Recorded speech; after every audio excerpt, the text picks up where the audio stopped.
And here we are, live. It's live. Hey guys. So this is our new moon party. And as Amber pointed out, please bring drinks. I bought mine. It's tea. Just tea. That's all I got. I gotta read. I can't be drinking. But please, I hope you did. I hope you had your cocktails. Yep. I got thin lips, so I've gotta darken them. But anyway, this is our new moon party. It is a new moon in Taurus, and we're gonna do some fun stuff. So number one, we're gonna review. Welcome everybody. Hi, I can't see who's hopping on, but I see that you guys have. So thank you so much. Hi, Brian. New moon. No, sweetheart. The new moon is not tonight. We're recording this. The new moon is Wednesday. It's Wednesday, and it's going to be a new moon in Taurus, where the moon is exalted.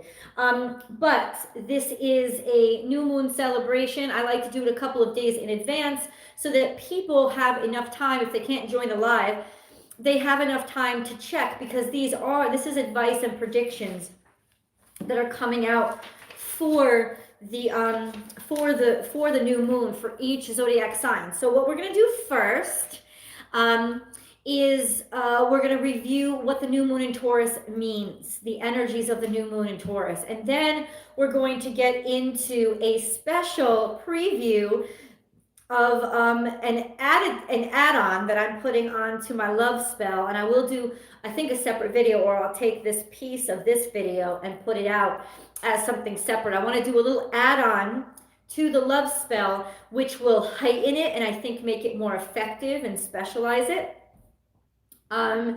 And it requires doing some preparation work, and it requires the new moon. So it requires preparation that you do on the new moon so that you can take it and add it to that love spell that we did on the full moon. So you've got to be ready, and you've got to have the information, and you've got to collect some ingredients over the next couple of days so that they can be ready to by the new moon, which is on Wednesday, absorb all that beauty, that loving, that warm, that comforting, as well as beautiful and attractive energy that is the Taurus moon, so that it can like ruminate and absorb all that energy and be really, really powerful come the full moon, so we can try our love spell again. Yay! And then we're going to get into the predictions for each of the zodiac signs. So that is all 12 zodiac signs will have a specific individualized reading. I'm using 3 sets of cards. They are the Moonology cards, the Work Your Light cards, and the Secret Language of Light cards. So this is all illumination, meditation, exaltation, like exalting ourselves, what we need, and the advice that we need to make our lives the very, very best. So if we are all ready, let's get into this. First things first, thank you to everybody who is on. We have a new moon that's happening in Taurus. That's April 23rd. It is going to be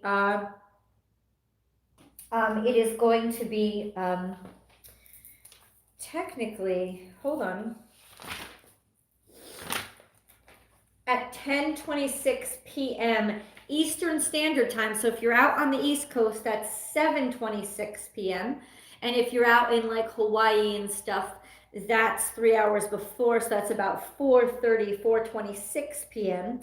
Depending on where in the world you are. But Eastern Standard Time, that is 10:26 p.m. The moon will be at its darkest, our darkest point, covered up the most.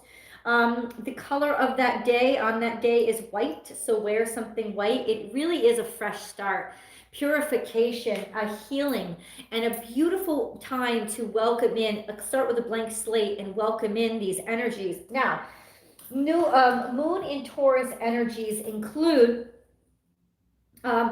trustworthiness, determination, warmth, affectionate, being very creative, feeling safe enough to be creative. Remember, the moon is exalted in Taurus, so it is at its best. So it is at its fullest and most secure. But you could become a little bit of a slave to routine too. But I think that does not as much, doesn't have as much to do with a new moon, to be honest with you. Um, Enjoy the moment.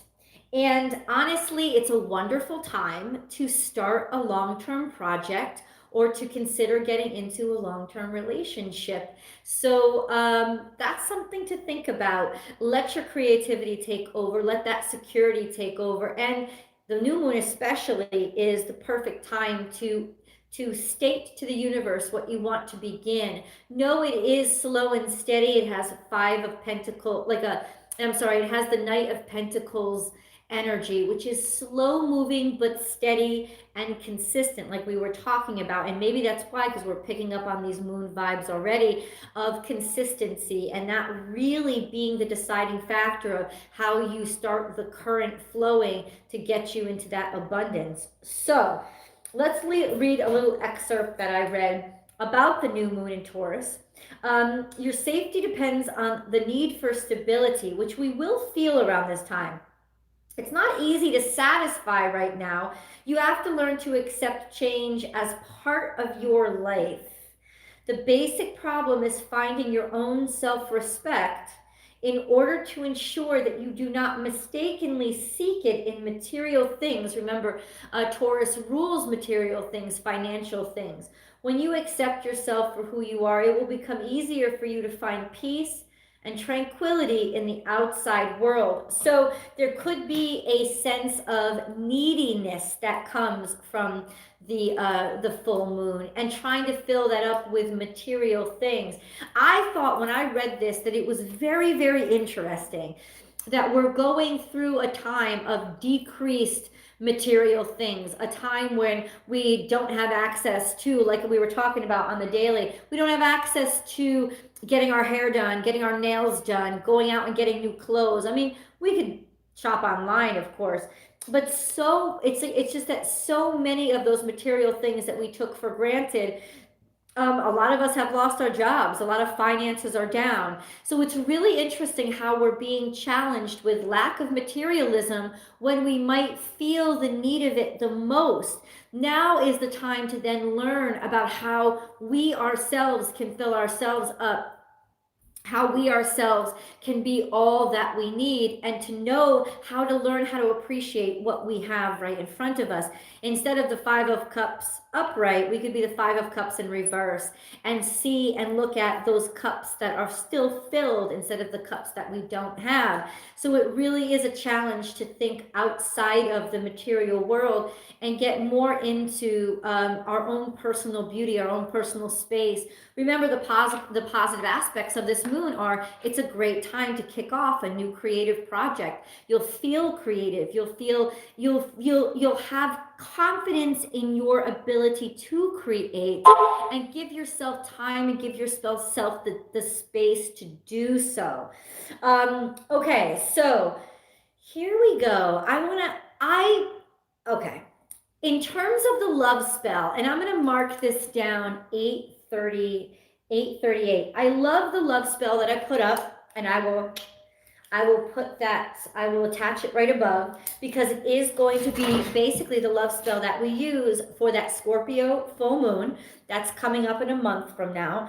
But there is a portion that I want to add that requires this new moon energy.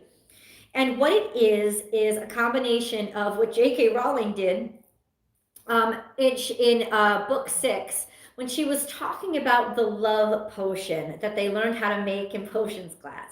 She pointed out very brilliantly that, Hermione points out very brilliantly, that everyone smells the love potion in a different way because it's their favorite smells. It's what attracts them. And the reason why this is so brilliant is because our sense of smell is our most primal.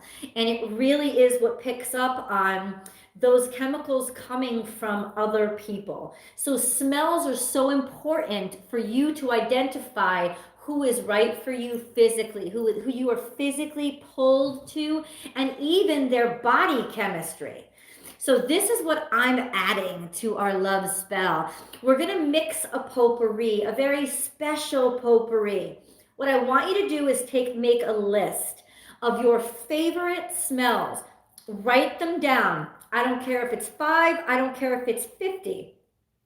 No, it probably shouldn't be 50, but write down your absolutely favorite smells from the time you were a child. And I mean, if Chanel number 5 is one of your favorite smells, then for God's sake, put it on there.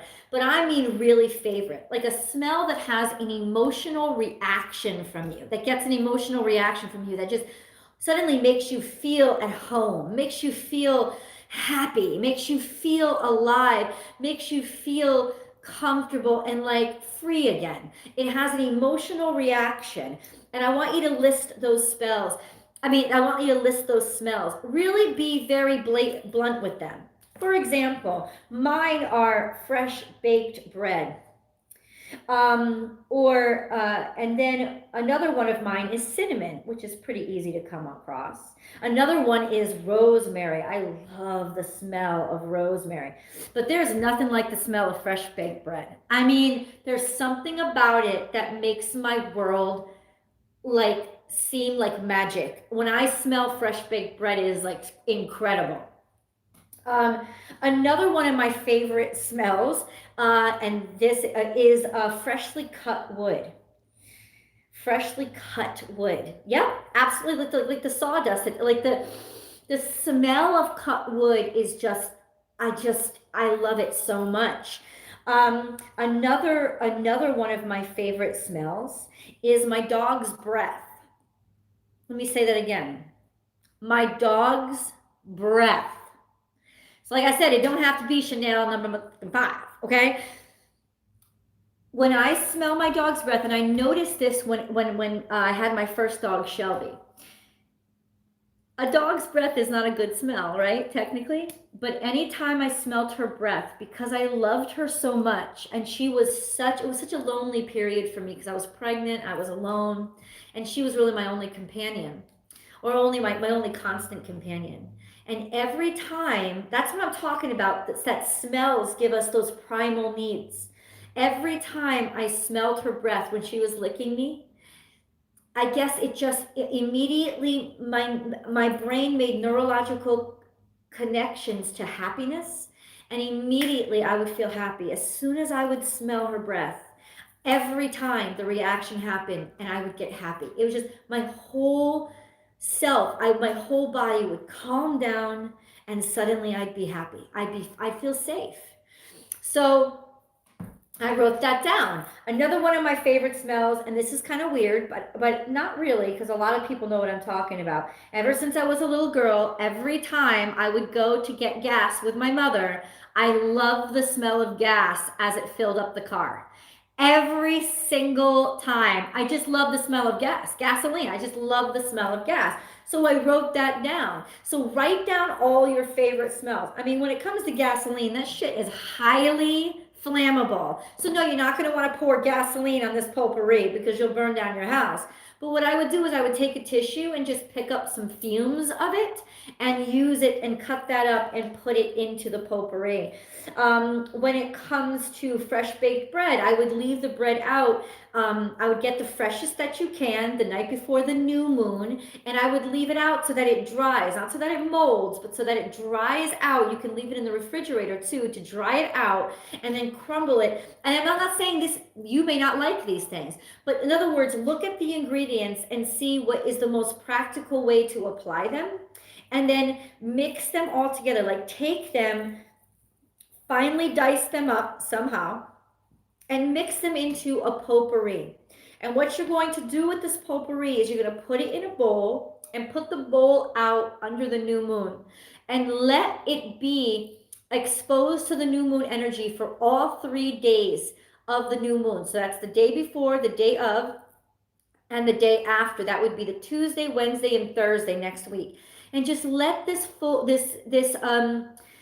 just let this potpourri absorb that new moon energy, and you can pray over it every day. My love will come, my love will come, my love will come. This is my love, this is how I will know. This is my love, this is how I will know. This is my love, this is how I will know.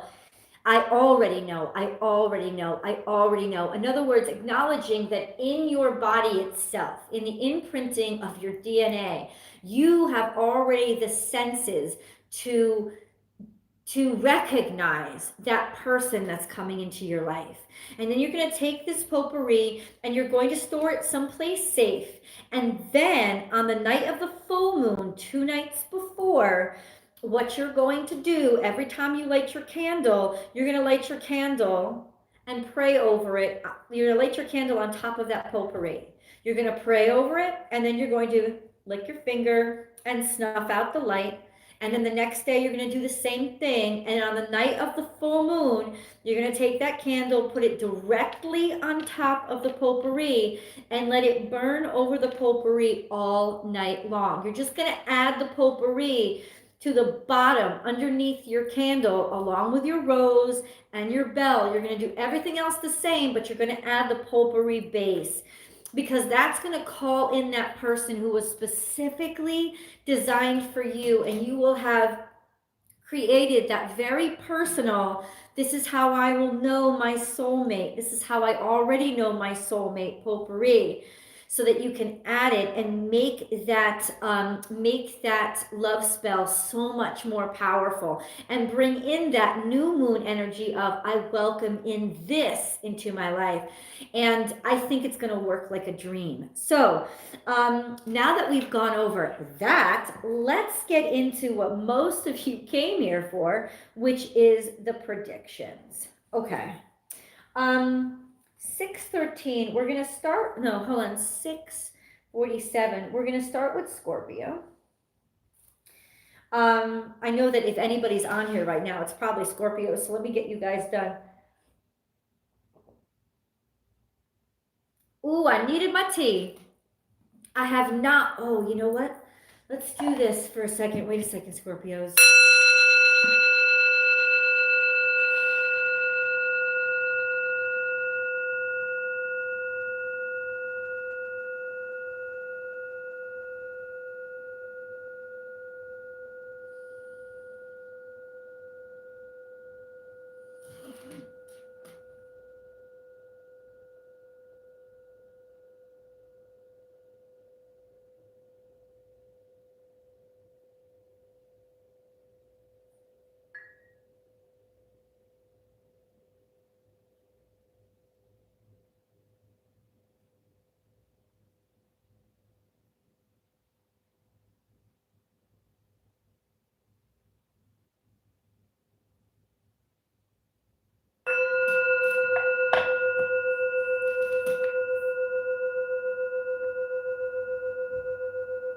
So what I'm doing now is clearing the energies of the cards so that they're fresh, so that they're new, so that they're clear. I'm clearing the energy of the space around me so that the messages are blessed.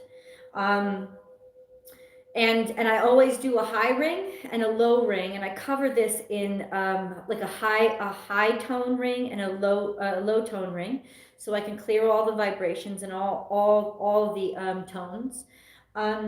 And then what I'll do is I'll start the readings. Now, normally, guys, I shuffle beforehand.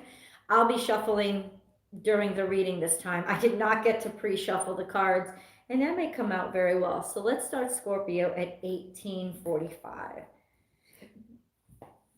I use the Moonology cards, like I said. Scorpio, messages for Scorpio that need to, believe in the impossible, blue moon.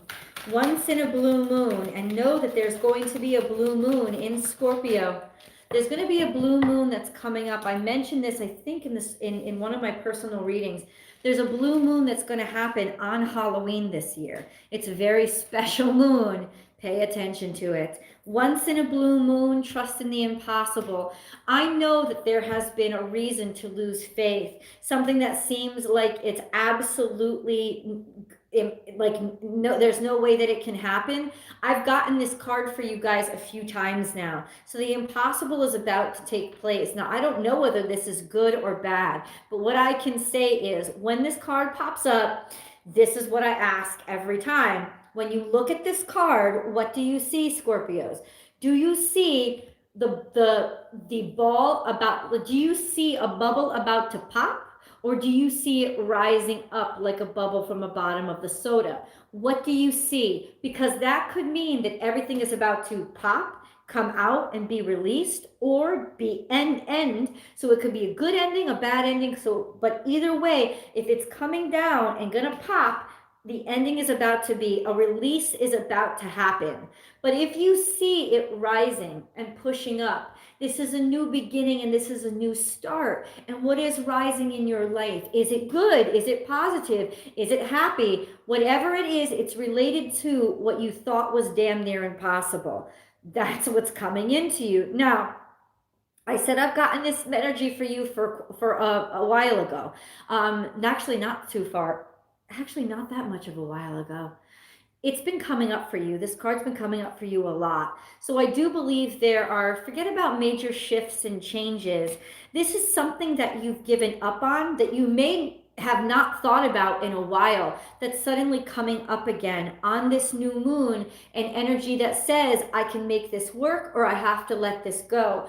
Being that it is a new moon, this is a great opportunity for you to engage and start something, especially something that you want long term.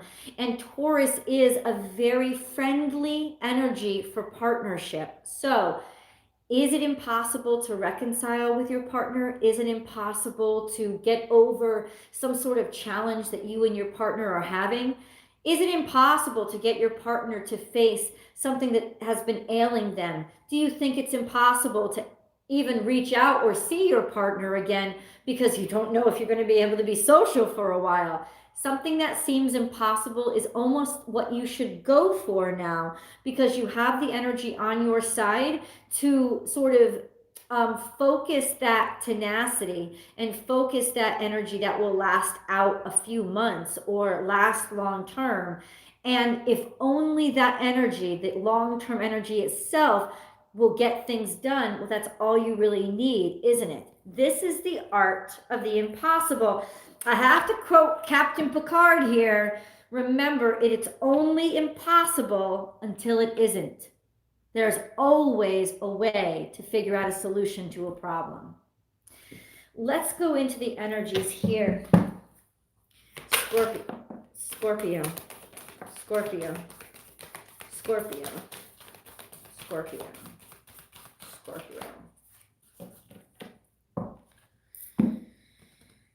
Priestess, how are you being called to step up and lead? This is something that you have to start. It's something that you have to do. It's almost an energy of, yes, this is in your hands. Do you see her hands are lighted? Yes, it's in your hands, Scorpio, whether you like it or not. This is the energy of you being the master and you being the one that's expected to carry this out, to cast the spell, to heal, to do whatever you need to do to get this started and see it through. So just be very wary that whatever you start around this time, you have got to see through to the end. If you stop in the middle, it will cause a great deal of frustration and craziness, and it may not leave you until it is finished. Do you have some things that you haven't finished? Are there loose ends that you've left flapping in the breeze? They're the ones that keep smacking you. Tie them up. Finish those things that you started. You must finish what you've started. It has to do with you yourself being the one that administers the change. And then we have break the chain, ancestral patterns, healing, rewriting the future. This is almost like laying of the hands. Who are you healing? Who are you curing?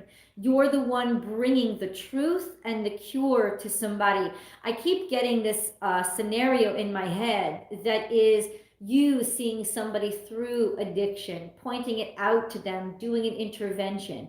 It doesn't have to be about addiction, but so often you are led down that path and have the ability to hopefully see somebody out of it. And it could very well be why this person was attracted to you, because somehow they knew you could help. Will you help or will you harm? Will you enable? Will you ignore? Or will you make them face the truth? Because you've been put in their life to make them face the truth. You've been put in their life to make whoever, even if it's a group, even if it's a country, to make people face the truth. You're administering, you're providing, you're the doer, and you're the leader. And this has something to do with healing karmic patterns. It's almost as if healing this affliction externally is healing something internally that has been karmic and reoccurring and keeps coming up. This could be everybody that I date, this always happens to. And if that's the truth, it's because it's a karmic pattern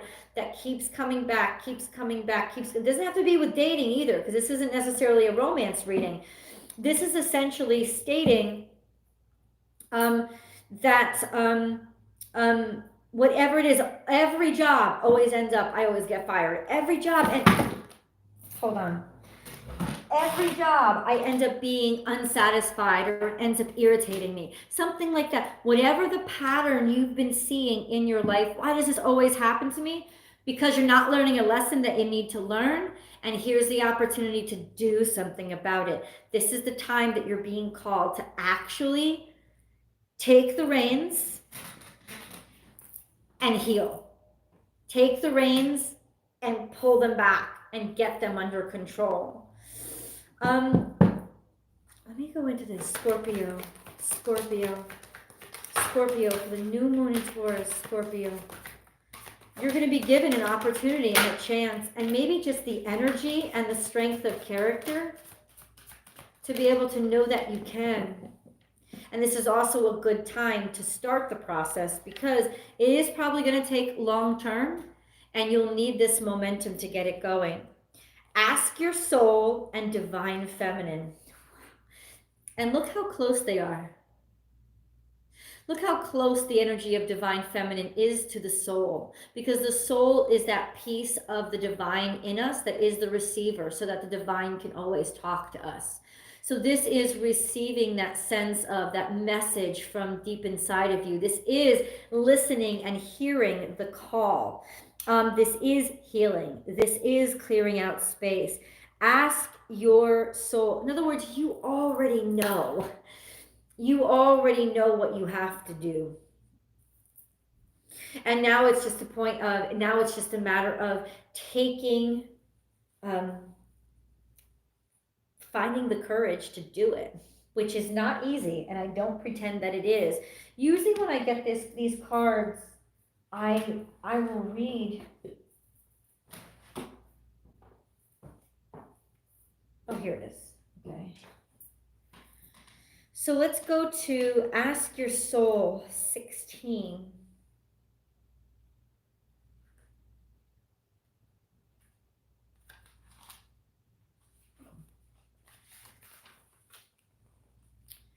Wise questions create wise answers. Something you have asked for will soon turn up in your life. What did I say? You thought it was impossible, but it's coming. Every time you request something, you plant a seed in your quantum field or vibrational reality where it begins to grow and move toward you. This is how we create and expand the consciousness. Asking is the first step in any creation. It only needs to be about 10% of the creative process, but somehow most of us make it about 90%. If we don't see any evidence our desires are coming into existence, we keep asking. This holds us in a place where the answers can't be heard. What you desire is on its way. You only need to ask once. It doesn't matter whether this is out loud or in your mind, because the universe interprets vibrations, not words. So this is why, just to let you guys know, this is why I don't do the one question, one answer readings anymore. This is why I put a stop to it, because people were asking the same question every single day. And that is sticking them into one place and muddying the energy because you're not allowing it to play out. So this is definitely an energy that I think you have asked for a long time ago, and that's why you almost forgot about it. You thought that you probably gave up on it or forgot about it. You thought it was impossible because you thought nothing was happening and it wasn't going to come true. But guess what? It's coming true. It's coming true, and it's coming to you, and it's going to catch you by surprise. Let's look at the divine feminine.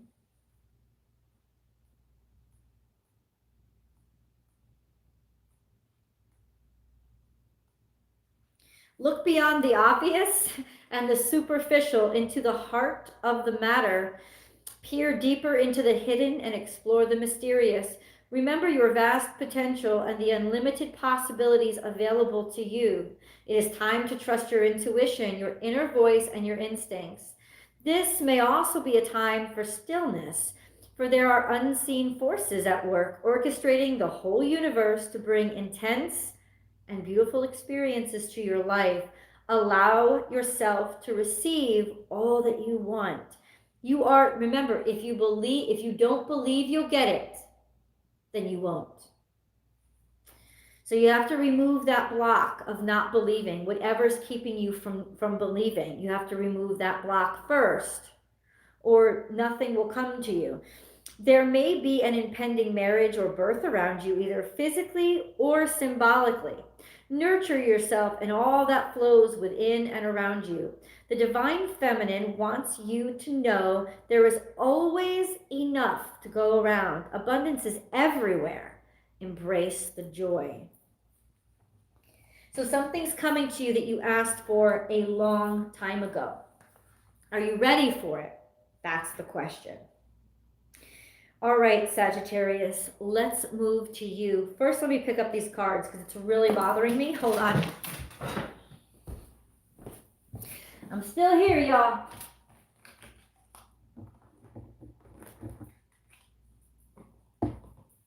Still here. Still here. Whew.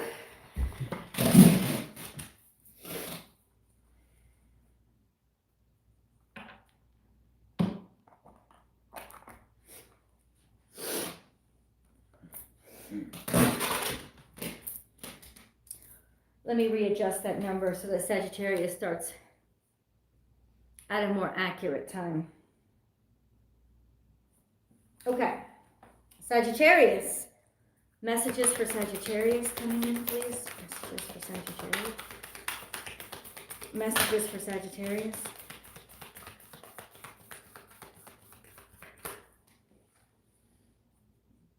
Your dreams need a practical plan. Full moon in Taurus. So this is the full moon in Taurus when we're coming upon a new moon in Taurus. So this is almost the other end of things. And I feel like there's a rushing and wanting something to have happened, or let's put it this way. Sagittarius, you want all the work to be done. You want all the tedium and the tediousness and the crossing of the T's and the dotting of the I's. You want it all to be done. You're in a rush. You're in a rush for it to be over with, or you're in a rush to find somebody else to do it. You don't want the tedium. You don't want the administration. You don't want to have to deal with something that is irritating you and bugging you and has become too particular. It's become too too boring. That's what it almost is for you. A sense of feeling a little bit stuck and wanting to just push it away and get it away from you. Get the mundane, get the routine away from you. Your dreams need a practical plan, but you're not a practical person. You know, so there's a fight here between a necessity of what you need to get something done and who you are and what your natural abilities are. Because your natural abilities are to charm. Your natural abilities are to come in with fire and believe in the impossible. Adventure, it's staring right at me. That's what you want. You don't want, like, you don't want to have to worry about the particulars, but this is demanding that you do. Do you want to go on an adventure? Are you planning an adventure? Because you have faith and you know that we're not going to be in quarantine forever and you can't wait to get back on a plane again. This is that energy of yeah, Sagittarius. Woo. This is that energy of you can get this done. You have the ability, of course. And it's almost like you might end up calling in a friend of yours that can help you do this, because this is just not something that you have any patience with at all. But there is a sense of, there is a block between what you want to manifest, of what you want, and manifesting it. That block is not wanting to make decisions, not wanting to stick to a schedule, not wanting to have to deal with all those particulars, and instead just wanting to sort of get lost in the moment and have things unfold in that fun, amazing, I'll draw from the chaos, I'll improvise as I go way. But there is a sense, because this is a Taurus moon, that you can't do that. You need a practical plan. So at least have one in theory, okay? But more than that, the energy is going to look for you to stick to it. So keep it very simple, and keep whatever you're manifesting on this new moon, keep it as something that you know that you can keep up. Like, that you know somehow you can keep, you can keep up the routine, you can keep up the vibe. I don't care if you connect it to a favorite television show that you always watch, or if you connect it to your exercise routine, whatever you need that is regular in your life, whatever you have that is a routine in your life, find a way. You can help yourself by finding a way to somehow connect your plan to this. Like, read that book, or as you're on the bike, or as you're jogging, like, read those tapes, or listen to that, audio book. Or take notes into your microphone as you're running on the treadmill, because something that you're already devoted to do every single day. So you already have that all worked out. It'll be easier for you to manifest this new dream that you're bringing into life, or your new project that you're working on, if you connect it to something you've already dedicated to routine. Because this Taurus new moon is going to look, whatever you start, and this goes for Scorpios too, whatever you start, it's going to look for you to stick to it, or it's not going to take the energy seriously. That's an FYI. Sagittarius, Sagittarius, Sagittarius, Sagittarius, Sagittarius, Sagittarius. Sagittarius, there you go. Okay. Align your life. A feeling that everything is disjointed. What did I say? Like, what is not aligned or needs change? There's chaos everywhere. There's everything flying in. And I think a lot of times you thrive in this very fragmented existence. You thrive having to improvise and having to go with the flow, and it excites you, but there is something that you need to do. You need to at least draw a line that connects it all, so that things aren't flying all over the place and scratching out your eyes. You need to find that one vein that carries you through it all, something to pull everything together. Even if that is you getting up at a certain time every day, even if it is the fact that you get your nails done every weekend, what do you do that will help you align the rest of your life by that one thing that can be your focal point that you can then align everything to? It will help draw you together, like gather you. It will help to gather you and make sense of yourself. Remember, this new moon energy is asking, make sense of yourself. Find the worth and value in yourself instead of looking for those external material distractions, because that's going to keep you from manifesting what it is that you want in your life.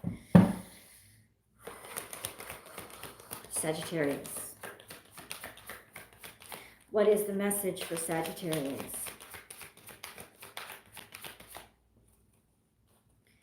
What is the message for Sagittarius? There you are.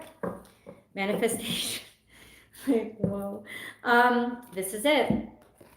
It's a reminder. This is your priority. Yes, yes. You have to focus on this manifestation. This manifestation is important. You can't just put it aside and forget about it because now it's boring or irritating or taking too much commitment.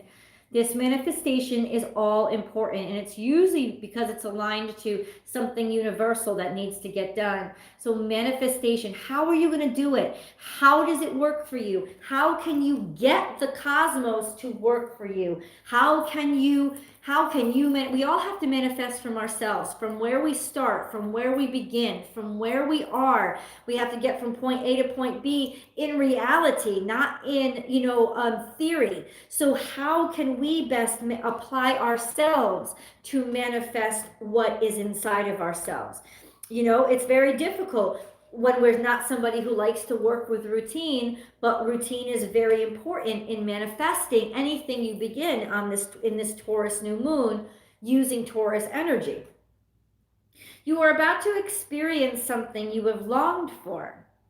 You may not see any evidence yet, but don't be disheartened. Instead, be still and align with your soul. Soon you will be inspired to take a step forward where you will meet your dreams and your desires.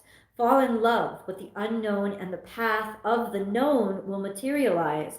You create your life through how you feel and what you think. When you change your beliefs, your life changes to match it. First, you must be aware of how you feel in the present. Practice focusing on what makes your heart sing, not shrink. The time just before manifestation is an opportunity to change any story from your past, present, or future.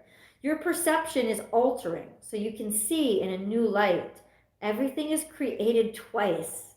Firstly, in the vibrational realm, perceived as imagination, feeling, or dreaming. Your dreams need a practical plan. And then in the physical world as manifested objects. Enjoy the journey to all you are manifesting, and your desires will arrive sooner. That is the nature of creation. So you've already dreamed it. Now, how do you do it? How do you manifest it into the material world? It's going to take tenacity, and it's going to take commitment. Your perception is altering so you can see a new light. Everything is created twice. So know that where you are right now is halfway there. You have created that first step. You need to move on to the second. And this is why Taurus energy is showing up, because this is the material realm. This is it. And this new moon is teaching us, believe in yourself, be content with yourself. So then maybe you won't feel so rushed. Maybe you won't feel so like I have to get things done quickly to prove myself. Forget about it. Believe in yourself and believe in your dreams and believe in it enough to commit yourself to it long term. Nice. Okay, Sagittarius, we put down your energy and then we ask ourselves what is happening with Capricorns. Let's look. 4238. Okay. Whew. It's time to drink, boys and girls. I'm going to drink some tea with my little Santa Claus cup. You can drink whatever you're drinking. Cheers, Capricorn. Capricorn. What are your messages for Capricorn on the new moon? New moon in Taurus. What are the messages for Capricorn? New moon in Taurus. Messages for Capricorn. Okay. New moon messages for Capricorn start out. Adjustments are required. Okay. So this is, hold on.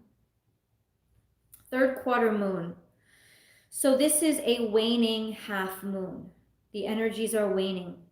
So it's almost like you need to decrease the amount of energy you've been putting in something, which is not easy for you, Capricorn, because you are gung-ho and full steam ahead and almost obsessive once you start your path. But this is like, take your foot off the gas pedal. Give it a little bit less gas. I'm not saying stop or get out and push. I'm saying just don't rush. Slow it down. We want you to go slower with this. We want it to take more time. Maybe sort of readjust your expectations. That's usually what this energy means. There's a certain set of expectations about how things are supposed to be, how things are supposed to go, what you need them to be. Please don't try to predict. Know what you want and trust in that energy. Let that knowing be your benchmark or your beacon for where you're headed, and take your foot off the pedal, because it's almost like you're missing so much that you're supposed to be experiencing along the way. It's like I was telling you guys about how my son drove up from Florida in 15 hours. And I understood why he did that, especially during all this COVID craziness. He didn't want to stop, yada, yada, yada. But he had told me, Mom, why are you taking 2 weeks to go out to California? We could get there in 3 days. I was like, why would we want to get to California in 3 days? Do you know how much we'd be missing? I want to see the country. That's what a road trip is about. So that's what this energy is. That's what this is about, Capricorn. That's what this road trip is about you enjoying the scenery, slowing down, adjust what it is that you're doing it for. What are you doing it for? Are you doing it just to get from point A to point B? Are you doing it, if so, adjust it, because there's something that you're missing. You know, it's almost like you're missing the best of it to get to the end of it as quickly as possible, to get the outcome. And it's not the outcome that it's most special here. Adjustments are required. It's the journey. Slow it down. Waning. It's waning. It's almost like there could be energy waning, or maybe you're losing interest in something that you committed yourself to. You don't want to stop. You don't want to back off because you committed yourself to it, but your heart just isn't in it anymore. There is a sense of having to realign with what is actually important to you. And are you doing this because you're interested in it, really? Or are you doing it just to get it done? Because, hey, I started it and, you know, I mean, I started it. So I just have to get it done. In which case I understand why you try to be trying to rush through it. But there is a sense of, there could be obstacles put in your way. There could be, if you're feeling a lot of frustration, or you see that everything you try, there's sort of a roadblock. It's because it's trying, like energies, you have to slow down. It's trying to get you to slow down, and it's trying to make you see something, trying to hint to you that you're not seeing something that's important. You're missing something that's important. Something in your focus and your energy pattern, it's got to shift. It's almost like there's a little bit of craziness in it. And I'm not saying that as an insult. It's almost like a hysteria, just getting caught up in too much passion. Take it down a notch. Allow your foot to come off that gas pedal. And it could be that, I remember when I got this card before, but that has to do with relationships, a sense of you may be feeling that something is ending, and in order to keep it going, you're just trying to adjust and keep it going for as long as you can, which makes sense. You may have to put yourself in that mindset. Like, what do I need to do to make this as painless as possible? How do I need to adjust? And it could also be, I remember, and it could have been on one of your readings too. It could have been like in terms of partnership, it's like, how do I need to adjust? It's like accepting that somebody in your life, or that you can't give it their all right now. So adjusting your expectations to how much is being given to you, how much energy you're receiving, how much you're seeing people, how much you can connect with people, and how much should you want it when you know it isn't possible right now. So adjusting your expectations are a really important aspect of this energy, Capricorn. Ooh.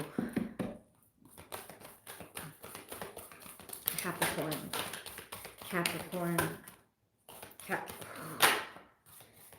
This is really weird.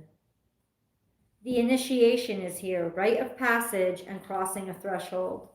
This is going to someplace new. This is earning your, this is like this, kicking it back, taking it back, adjusting your expectations and not expecting so much is what you have to do in order to get to where you want.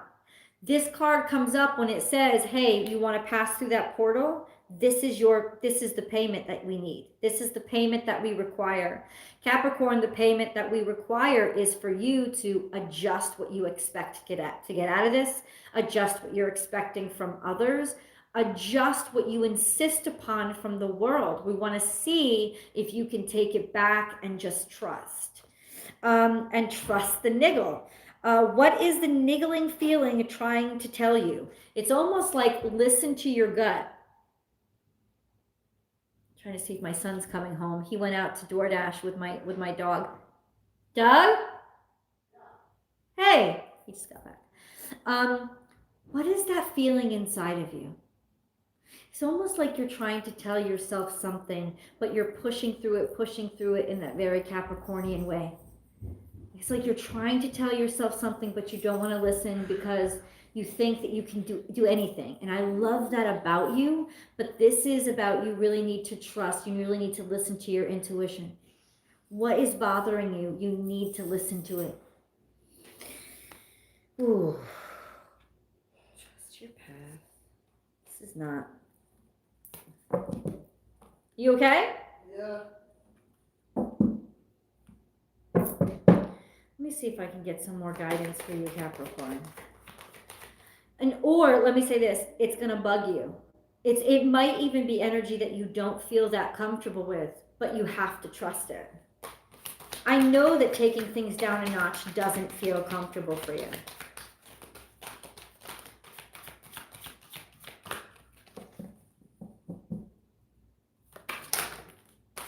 Inner voice. I told you, something is calling out to you. Something is trying to get your attention. See, for me, when all this energy adds up, Capricorn, this is something that you already know. And since this is about manifestation and the new moon, it's something that you already know.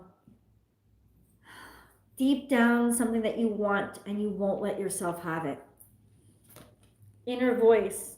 You're going to be talking to yourself. You're going to be speaking to yourself. You've been trying to talk to yourself for a while now, Capricorn. What is it? It's at least listen. The first step, take that engine down enough just so that it is soft enough, not revving up, so that the noise decibels go down so that you can actually hear what that voice inside of you is trying to say. It's almost like you've gotten too disconnected from that voice inside of you.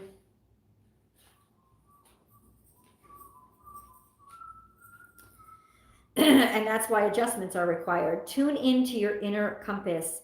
Persistent words and feelings that represent your greatest desires are dropping into your mind. Instead of putting life off until you do or be something in the future, bring your desires into the present. Anytime we feel like we have gone off track, we have traveled a different road to our soul, and everything becomes a signpost to return us to our center where we can tune in to our wise transmissions. Just as the voice on a GPS navigator tells you which way to go, your soul wisdom is always leading you toward your destination. Neither will scold you or become impatient if you take the wrong route. They will adjust, find an alternate route, and give you new directions. You can't get it wrong. Listen to recurring words and ideas. Pay attention to how they feel and drive forward with the ones that make your face and heart smile. And that's the issue. Oh, I hate this crap.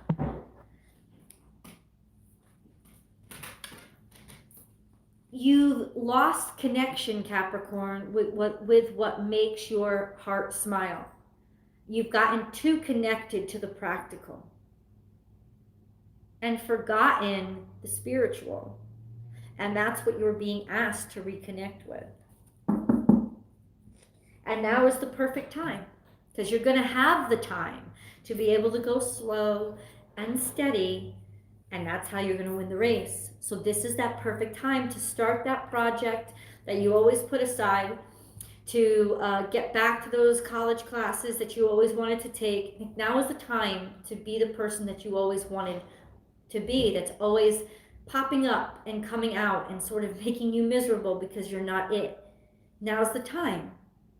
Use it. Woo. Okay, Capricorn. Aquarius. Let's start at Aquarius. Aquarius at, okay, 54:39. All right, Aquarius. Let's see what wisdom and advice is coming to you, Aquarius, for this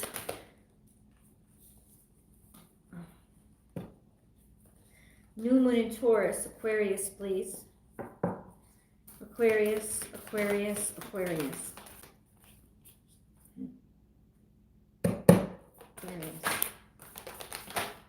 There you go. Nothing will come of this situation.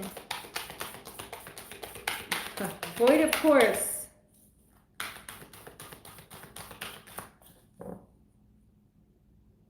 Void of course is a really interesting energy. We talk about it a little bit on my dailies. Void of course is that period when the moon is stuck between one sign and another. It's leaving one sign and going into another. And because the moon is reflective, it reflects the energy of the sign that it's in. But when it's a void of course and traveling between two signs, it gets really rough for it to decide. And it gets, like I said, the energies get muddied. So void of course is saying that right now you're at a transitional period, Aquarius, where you're not really sure which way to go, or things aren't necessarily trustworthy yet. There is a sense here of ambiguity. Really not being able to choose between maybe two choices, or not being able to completely let go yet of the energies of your past and trust the energies coming into your future. There's a sense of transition here, transitioning from one modality to another modality, and still trying to get your sea legs on, trying to get comfortable, trying to feel out this new environment that you're in right now. Aquarius, you're trying to like feel it out. Yes, this is the age of Aquarius that we're getting into, and it's almost like we're all trying to feel it out. And what does it mean? And how do we get comfortable? And what a hell of a time to get comfortable with a new age that's dawning. But it is pretty crazy. And the only way that you can is to take your time, go slowly, and especially during this period for you, be patient with yourself and allow the universe to reveal itself to you. Don't make any decisions during void of course, because you'll be making them based on kind of muddied energies, and energies that aren't reliable and will pass, and they're not sustainable. Any decision that you make during this period, and it's interesting because you were asked to sort of start manifesting some long-term plans. But maybe that is because, I don't know if your goals and expectations have been too focused on the material world. This is more a time to focus on your inner world and do the work internally before you try to see or expect any material things to come to you. What this is telling me is material things aren't going to be coming to you over this Taurus new moon. They're a few months out. They're going to take more time to come. It may be that they're lost in delivery, that people haven't decided, or there haven't been decisions being made. And I wouldn't be surprised if you don't get the news or the word that you need. But simultaneously, Aquarius, it is coming. It doesn't mean it's not being delivered. It means it's not. It's en route.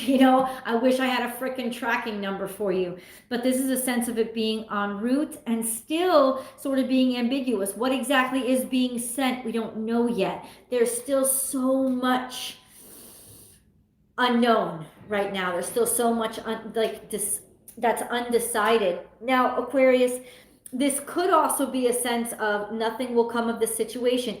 Anything being made around this time, if you're getting some sort of new romance coming into your life, this card is implying that this isn't a good time for you to start a new romance. This isn't a good time for you to start a new project. This is a good time for you to welcome in healing and loving yourself. This is a good time to go internally and look toward what you have to offer the world. Like, that's where your focus should be on this new moon, about helping yourself connect with the cosmos, learning how to have faith again, learning how to trust things, learning how to let the universe set the pace. All of those things are things that you can practically do, are things that will be beneficial during this new moon. But projects, don't try to start any projects.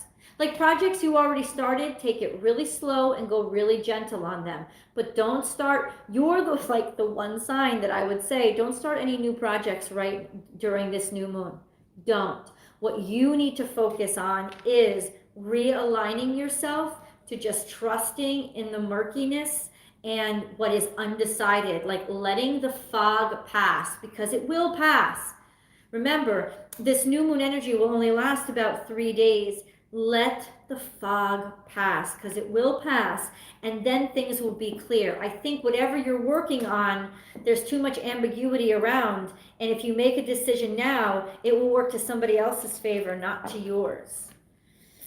Aquarius. Aquarius. Aquarius. Aquarius. Aquarius. Aquarius, Aquarius, oh, Aquarius.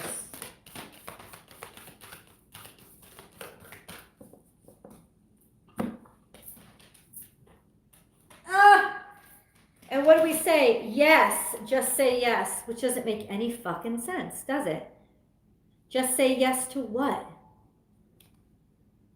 Anna, grandmother of Jesus, okay? Seeding the light, laying foundations, divine plan. In your quiet and in your stillness, in your meditation and in your inner journey, messages are about to come to you. And I think that that's why you're being told, don't start anything new that's going to distract you.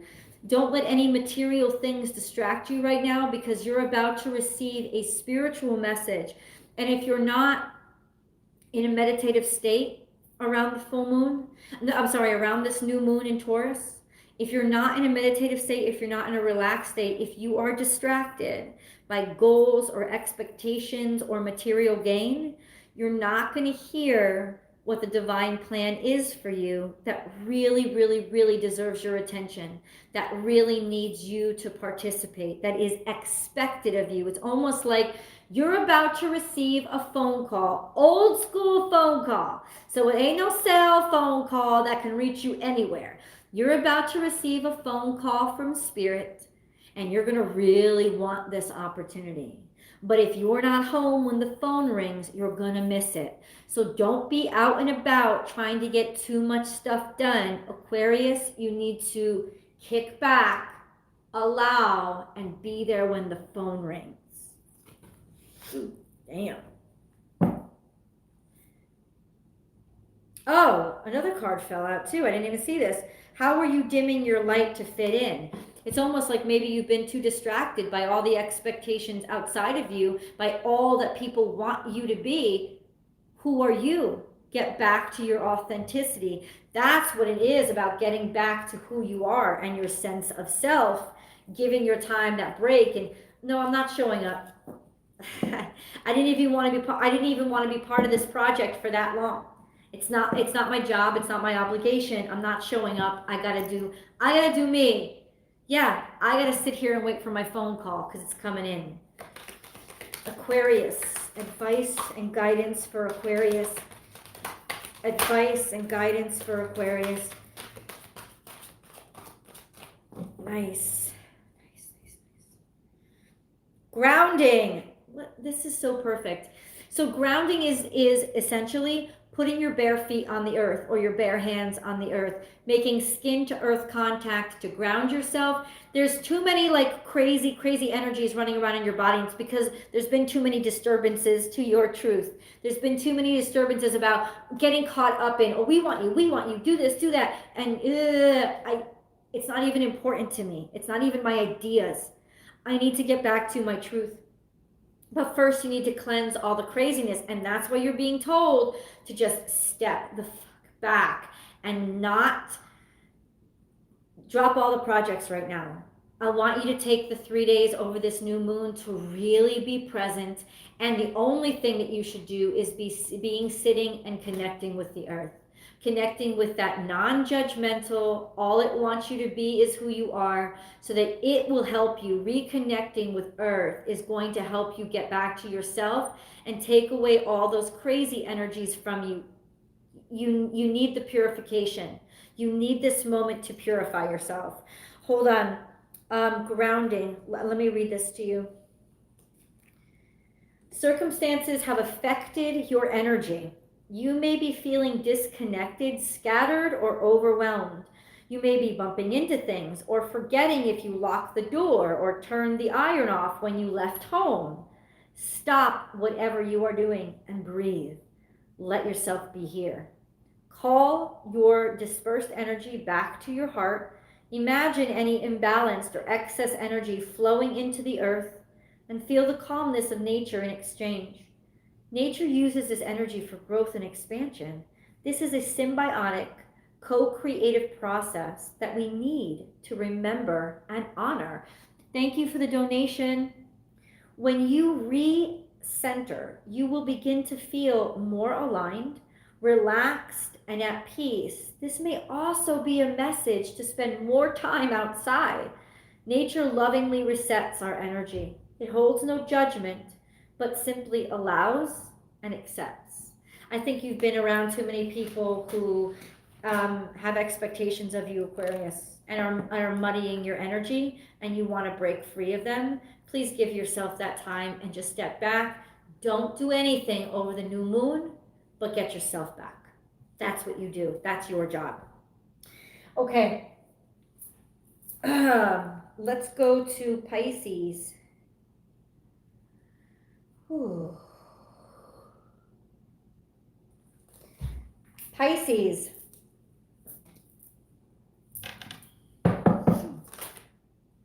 Okay. Messages for Pisces, please. For new moon in Taurus. We got your energy. It came right out for you. Work through your fears. This is Scorpio energy. It's the dark side of the fantasy. It's also the healing. It's also the pain. The Scorpio energy is pain that you've sustained and that you've held on to. Poison that's in your veins. So what is it, that poison in your veins, that's preventing you or standing in your way? Something that's already happened that's preventing you. That fear of feeling it again is what's preventing you from taking the next step or doing what you need to do to get to where you need to go. And where you need to go wants you, Pisces. So this energy is begging you, face your fear, face it down. It's terrifying, I know, but do that ridiculous, right? What will make your fear ridiculous? What will make your fear go away? What will cure that bugger? Like, what will do it? Because you really need to face this monster down. This monster is standing between you and your dreams coming true.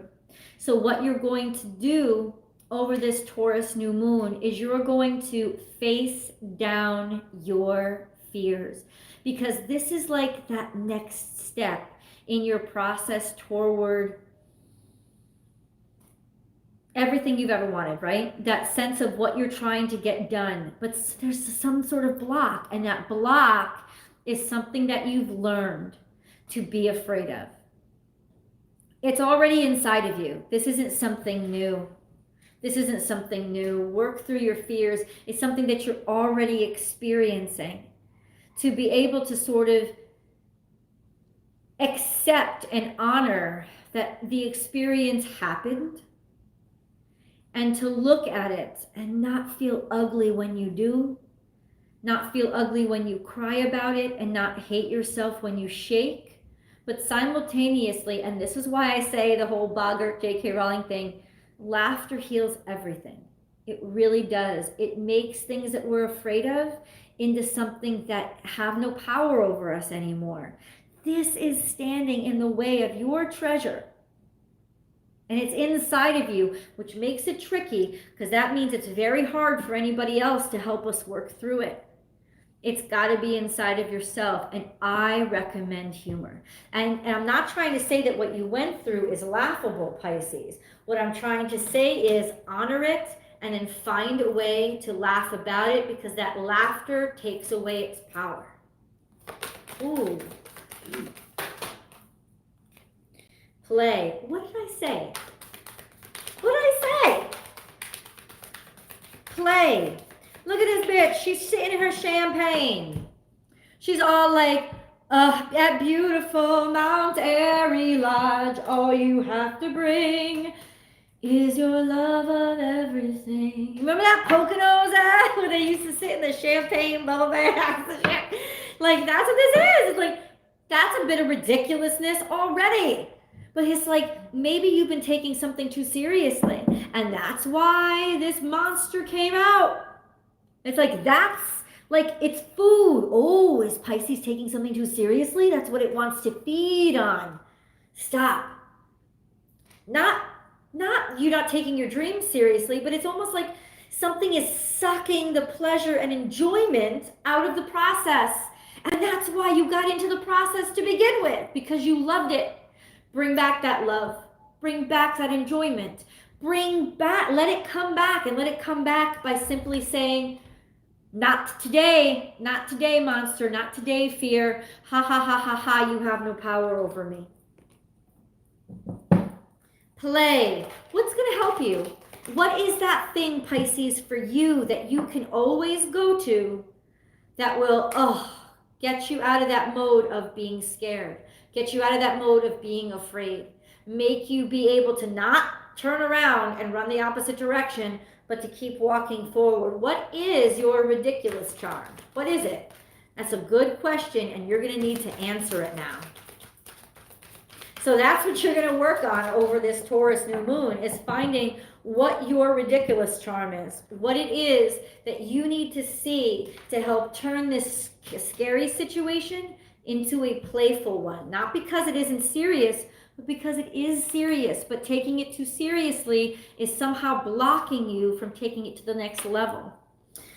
You are the universe. You're not separate from it. So you are creating all this reality. If there's a monster standing in front of you, you're the one that's created it, but that means you can also get rid of it. And enlightenment, something that comes to your mind and dawns on you. Like I said, you're welcoming in this Taurus new moon, you're welcoming in something to dawn on you. Like, oh, now I get it. Now I realize, now I know what I have to do and how I can handle the situation. Ask for guidance and then be willing to listen. 29, let's look at 29. You are the universe. You are you, and yet you are also the universe. Just like you, the universe is a living entity. It's not a thing or a person that knows everything. It is growing, moving, and reaching forward to experience life in new ways. Wherever or whenever you are, you will always recognize yourself, and you will always exist.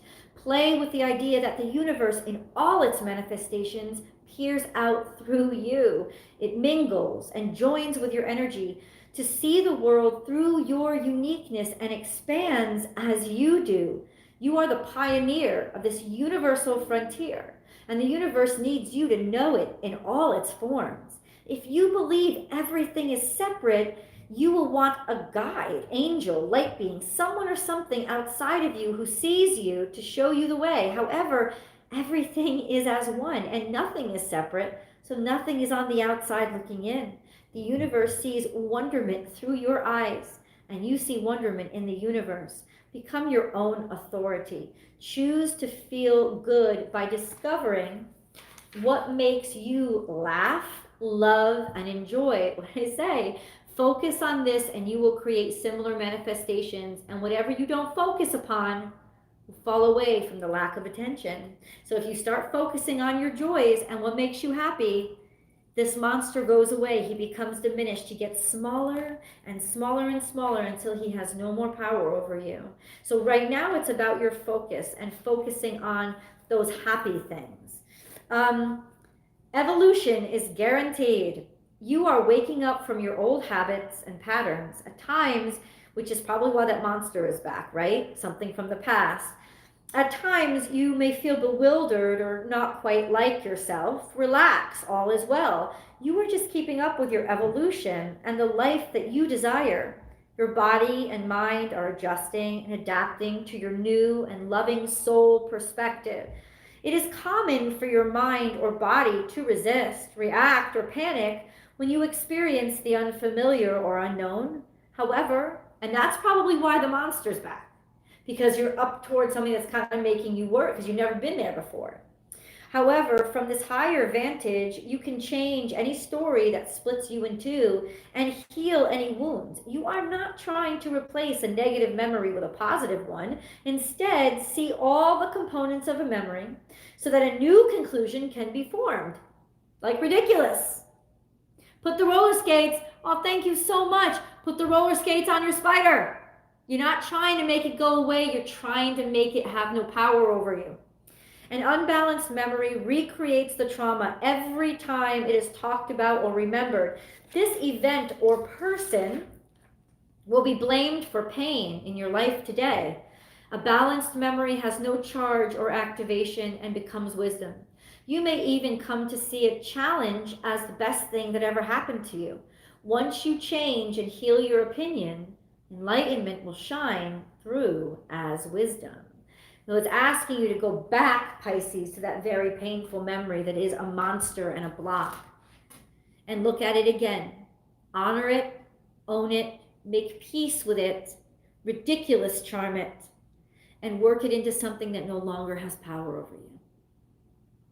And you do this by remembering and focusing on joy and what makes you joyful.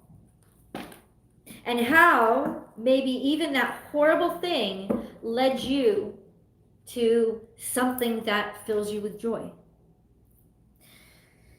Ooh, these are never light readings, are they? Not here, not on Born Without Boundaries, y'all. Nope.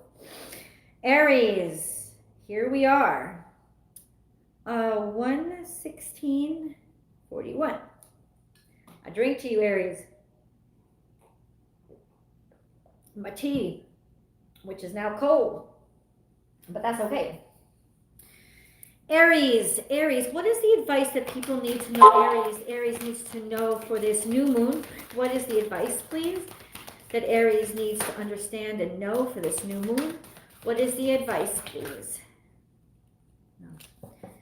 What is the advice that Aries needs to know for the new moon?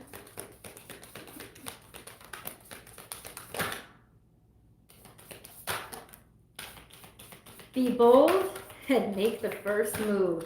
Now, if that didn't come out for anybody, but this is manifestation time. Turn it on, Aries. This is telling you it's the perfect time for you to start a new project. Don't wait. This is the perfect time. This is the moment for you to start. Go. Whatever you've been thinking of. Hold on, because my camera, hold on.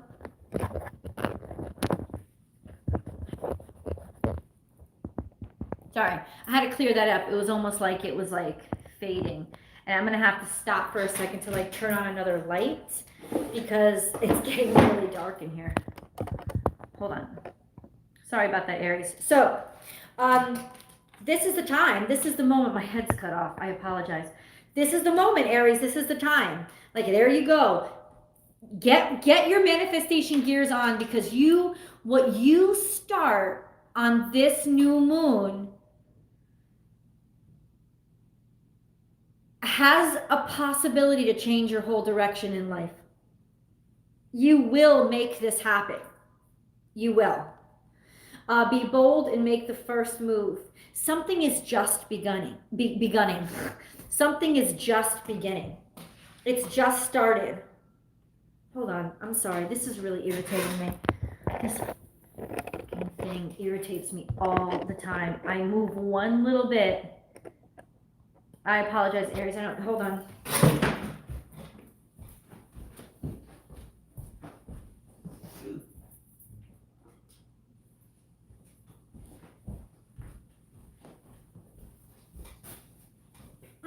Thank you for your patience. I needed a little bit more light. Ooh, be bold and make the first move. So yeah, do you see this moon? It's just waxing. It's like a waxing crescent.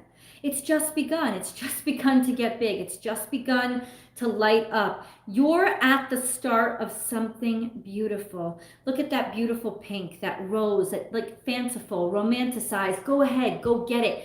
Whatever you have really wanted or been thinking of, and I know that a lot of us right now have the opportunity because we're stuck inside, we're stuck in quarantine. A lot of us don't have our jobs anymore.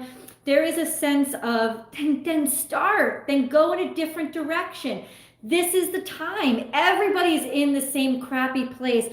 Don't sit here and think like, I can't wait to get back to my old life. Really? Is that really true? No, this is the time to start. This is not just a project. We're not talking about sewing. We're not talking about knitting. We're talking about what is it that really interests you? What have you stopped taking serious? This was part of your reading this week. I can tell you that right now. So this is an energy that you need to pay attention to, Aries. There is something that has been insincere in your life. Whatever aspect of your life it is, whether it's romance or finances, career, whatever it is, there is a sense of it hasn't been completely you. You've devoted yourself to being the best at it because your sense of competition has completely taken over. But it's almost like you have lost that understanding of why you started to do it to begin with. Did I even like it? Do I even want this in my life? Or did I just want to win? This is your chance to get rid of anything that isn't sincerely you and to start what is sincerely you. The universe is asking you, take this opportunity. This is the time. Aries, this is the time when you begin what you were meant to do. I know it's almost like every one of these readings, these freaking tarot card readings is like, this is the moment. But the truth is it is. For whoever needs to hear it at whatever time they're ready to listen. Aries, some of you need to hear this message right now. This could be for Aries, sun, moon, rising, of course, but this is a sense of go ahead, make the first move.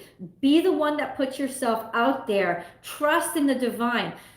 I know that you're really good at making the first move when it comes to hitting on somebody at a bar or really confident in yourself. But this isn't about that. This is about something that you don't feel that secure in. This is probably about something that you have put away, put on the shelf, and stopped taking seriously because maybe it wasn't pragmatic or it wasn't functioning or whatever it was. This is a sense of, what do you love it? Kick off something new, because whatever you kick off, whatever bold move you decide to make around this Taurus new moon, you're going to be able to take it able to take it until it's finished. You're going to be able to take it all the way. Aries. Oh, okay. Aries.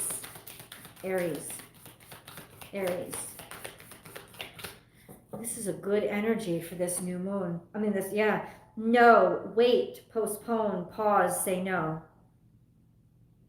What? It says, be bold and make the first move. And then it says no, wait, postpone, pause, say no. So first we're being told, make the first move. And then we're being told no. As soon as you start, you're going to run into conflict. As soon as you start, or whatever you're trying to get to work for you, you're going to be tested and confronted. You're going to be you're going to get obstacles in your way like crazy. Whatever you're working on and whatever you're trying to manifest, you're going to get a whole bunch of no's. Why? Because the devil wants to make you turn around. Don't. Not today. Peace out. Do not turn around. Yes, it's going to be threatening. Yes, it's going to be scary. There's going to be so many reasons thrown at your face to not do it, not do it, not do it, not do it. Do you want it? How badly do you want it? Because this is the price that you have to pay to get it. To be able to say, I didn't ask your permission. You can only say no to me if I ask your permission, right? This is energetically, this is really obstacles being thrown in your way, feeling like the world is against you. No, no, no. But I want to get into these other energies to clarify, because we have yes, we have a no. And it could very well be you're in this ambiguous situation and it's just like, make up your friggin' mind once and for all. Because I'm tired, awakening.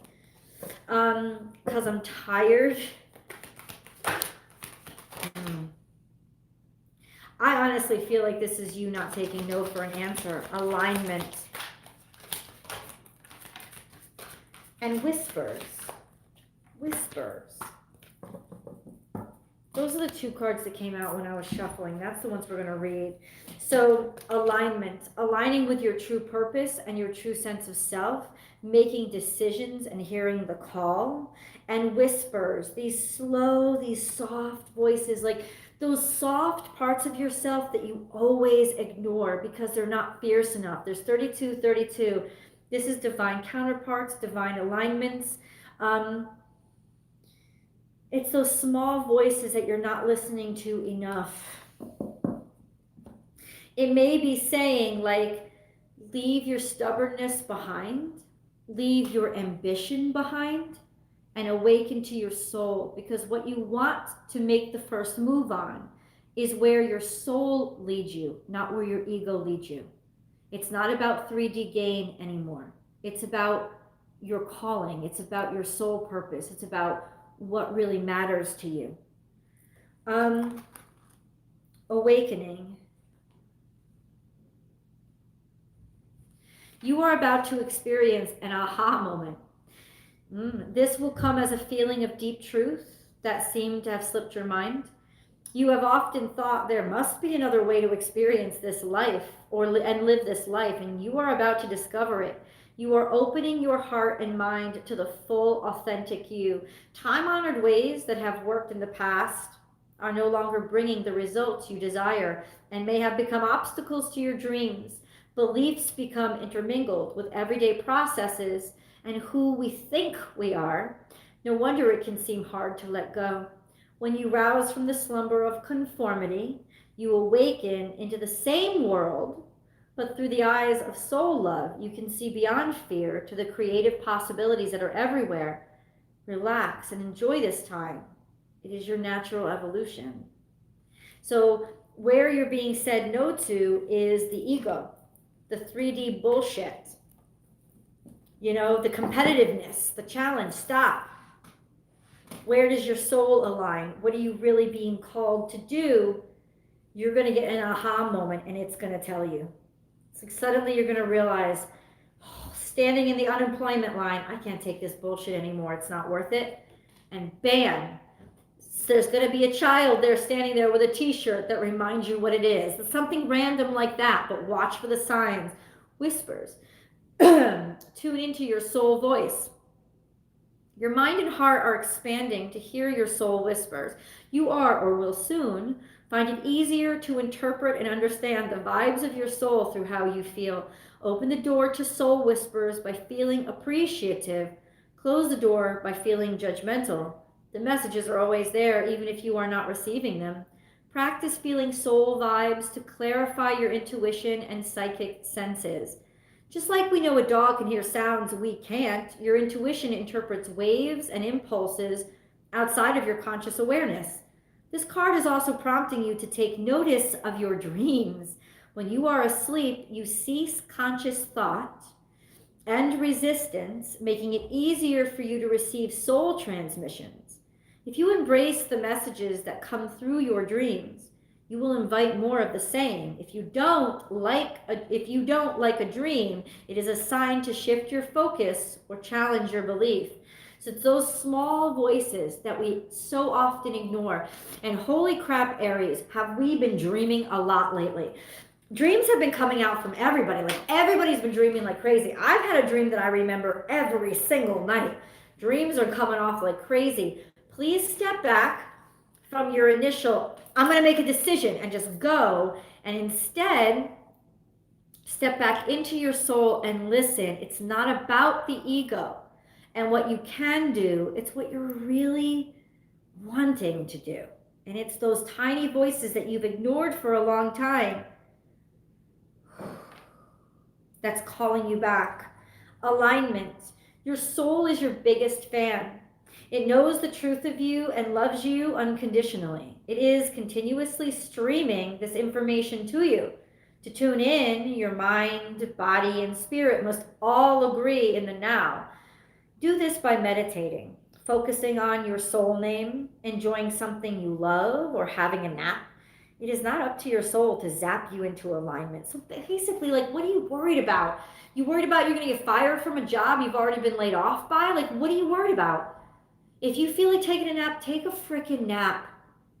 Get in realignment with who you are and your soul. It's your time. Like, be bold and make a first move into your truth and away from your prison, your 3D prison.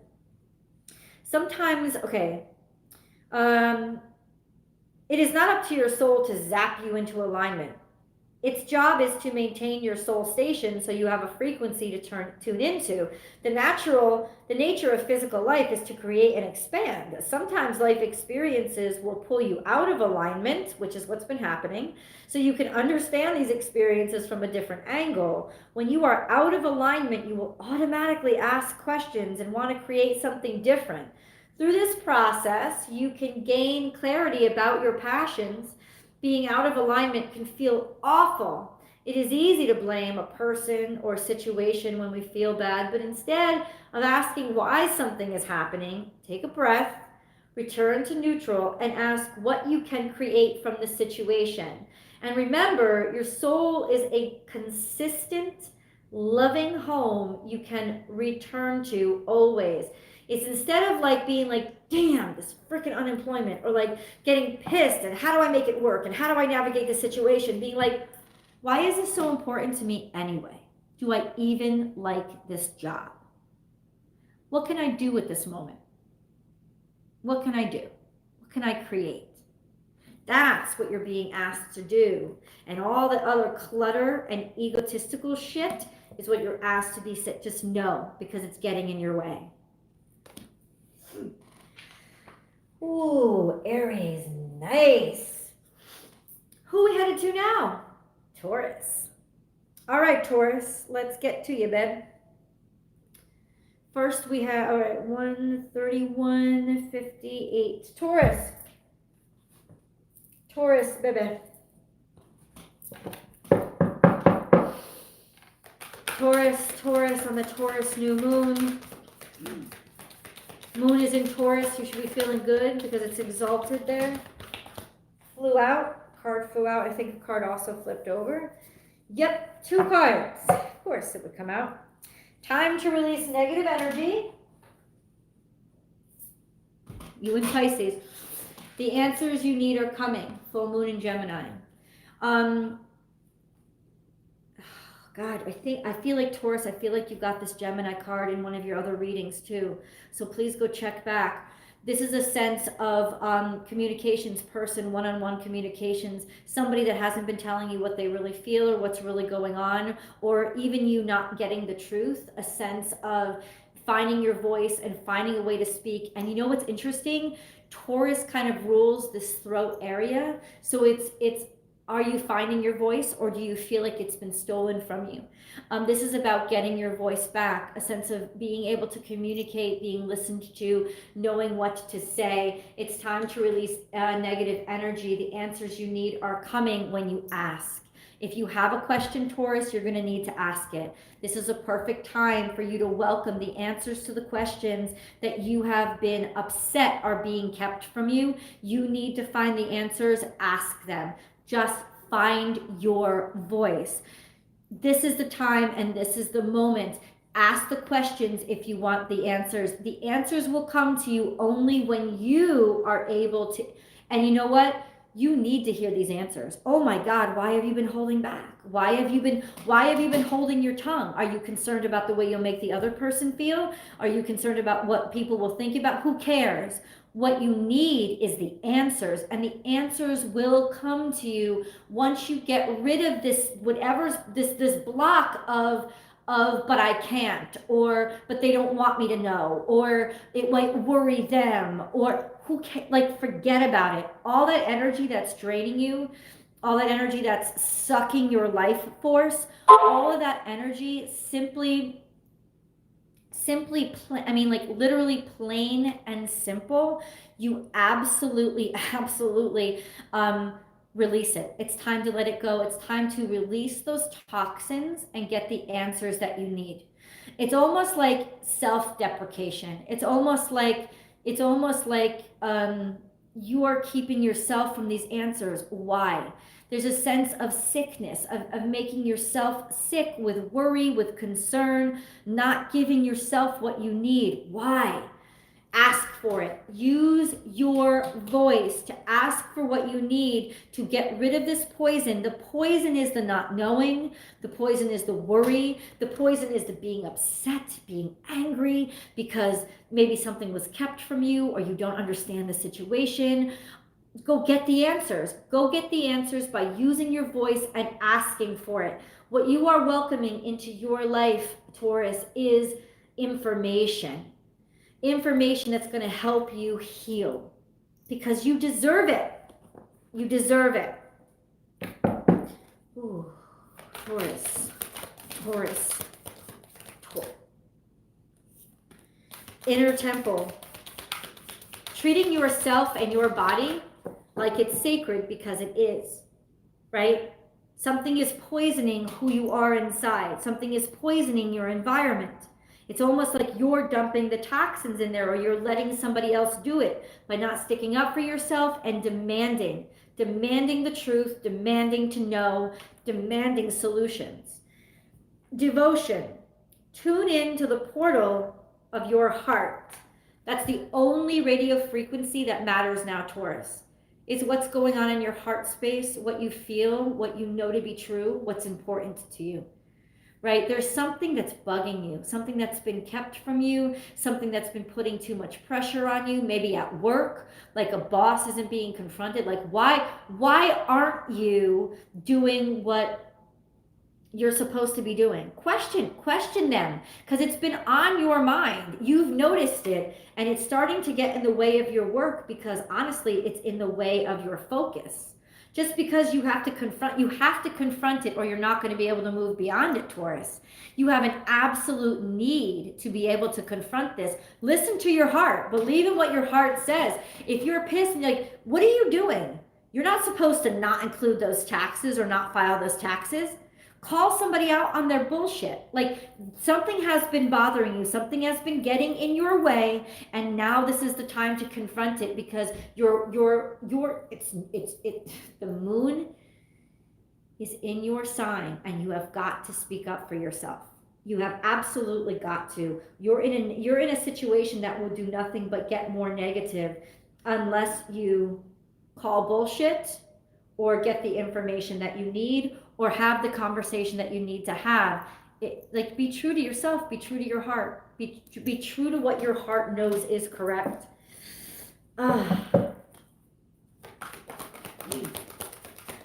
Taurus. Dude. Okay, Taurus.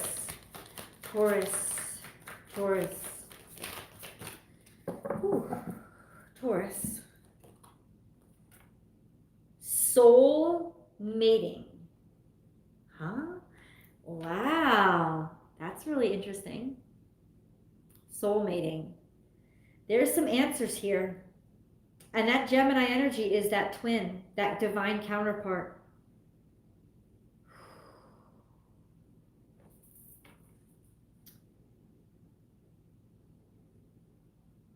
The answers you need are coming.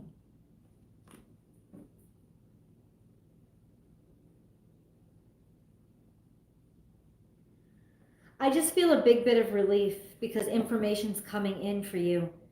But this soul mating card,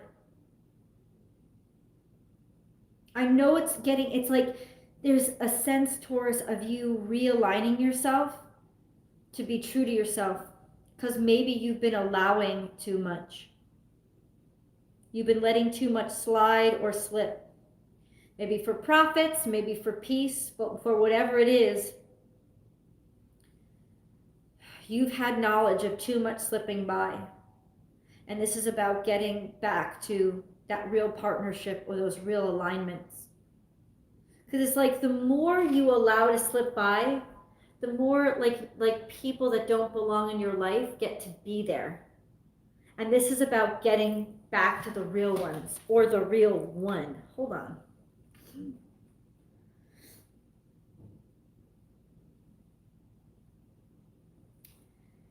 Embrace your soul and reveal a partner. A new encounter or a deepening of an already existing union will profoundly change the way you perceive unconditional love. Chemistry between two people does not mean they are life partners. Hold on, sorry. You have entered each other's life to awaken, expand, and open your heart so wide that they never close again. It may last for a moment, a season, or a lifetime. Time is not necessary to shift the cogs of your heart and feel the absolute ecstasy of you. A moment can open you to euphoria.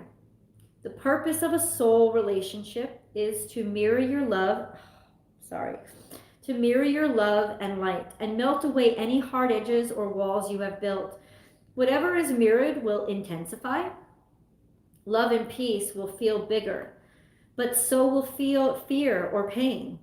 This reveals any wounds that hold us away from love, so we can heal them as we embrace more of the love we already recognize.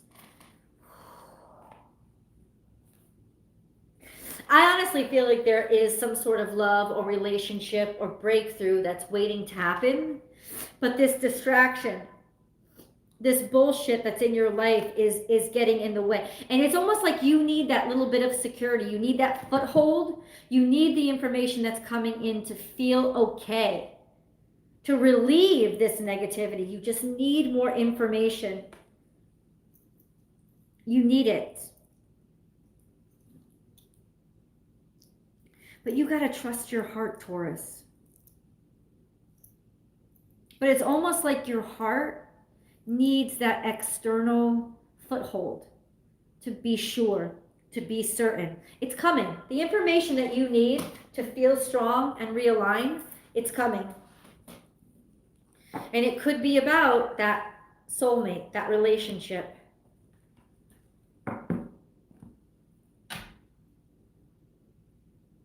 That thing you're supposed to be doing, what you really want to be doing. That's going to help you realign to and get you back to happy. Ooh. Hold on. Gemini.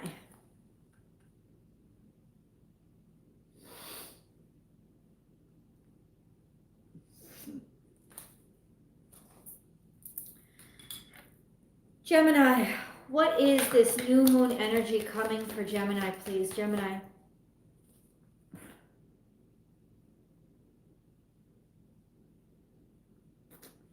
New moon energy for Gemini. A time to give rather than receive. Opening yourself up to a new role that is the nurturer, the provider, and the planner. This is virginal energy, so this is new for you. It's a new start. This is a very different energy for you. You are ruled by the same sign. You're ruled by Mercury, but Virgo is very, very pedantic, very scheduled, very planned. You are very spontaneous. You like to live in the moment, in the now. This earth energy is an energy that you don't normally tap into because it is so long-term. You're not necessarily about that. But Gemini, now you are. This is the time to get about that and to put the needs of others in front of what you're naturally attracted to. This is a sense of actually being called to communicate and do something out of the norm for you. because just because it may help and support others. 100% because hearing your voice and your ability to communicate is very unique, Gemini. And it's something that sharing that ability, sharing your thoughts, sharing your abilities to maybe communicate very very abstract concepts, very abstract ideas. There's so many things it's hard to put into words that we're experiencing now, but you have a way of being able to put anything into words and make it all make sense. The only Gemini I've ever experienced that sucks at communications is Donald Trump. Like, you would never know that that man is a Gemini. Like, what? But anyway, generally speaking, you guys can take these abstract, and that's your gift, that's your talent, and this is about sharing those natural gifts with others. Just even if you doing something that's out of the norm. I'm not saying be uncomfortable, but listen to what I'm saying. I think you will feel called to doing something that is out of the ordinary for you, because you know that you can be of help or of assistance. And that in and of itself is all you need to do. It's almost like you're helping people communicate. You're helping connect one person to another. You're helping to share and distribute ideas. You're helping to start talks or conversations, or you're helping to sort of translate and summarize all this craziness, whether it be for your child, your children, maybe you're teaching them, right? Everybody's at home stuck, school, and maybe you're finding that this is a wonder, your kids need you now. So you know what, I'm just gonna do it. Maybe people need me now. Maybe my family needs me now. They need me to help understand or make things palpable for them. Okay, well, I'm just gonna show up. This is literally you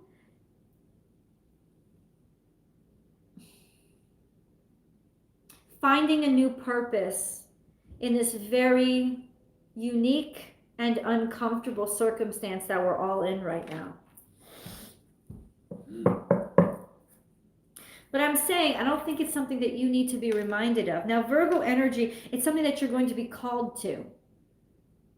It's almost like the world needs you. So you're going to get to it. Your family needs you. You know that people need you. You know that it's an important time right now. If you've been feeling pulled to something that normally doesn't appeal to you or that you never even thought of before, please trust and follow those instincts, because it's divinely ordained. Right on top, take a break. A life's work, not a season. Get off the treadmill. Right on top of a time to give rather than take. Let me finish. Time to take a break.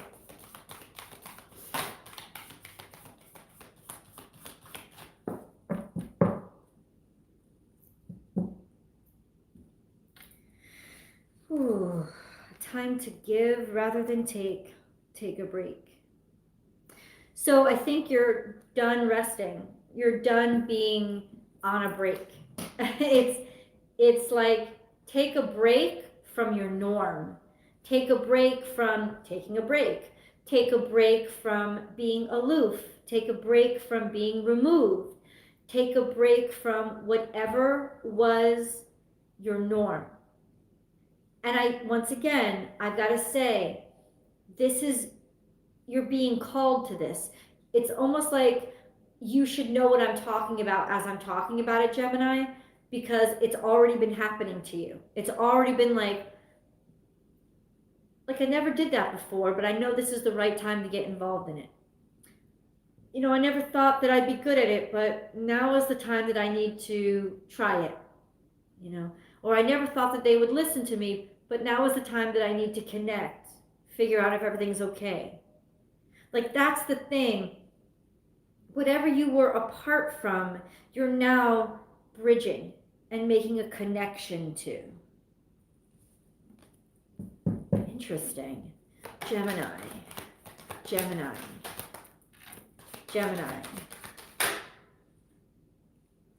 It's part of your soul journey.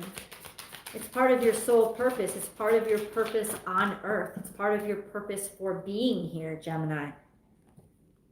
You're ascending. You're going to the next level. If this was a video game, you'd be leveling up. It's the time. It's just a maturation period. Now you're ready. You're ready for the next level. Wellness, healing, about healing yourself by helping to heal others. It's about becoming in alignment, nurturing your body, understanding that your body and the example that you set with how you take care of yourself also influences influences others and impacts them.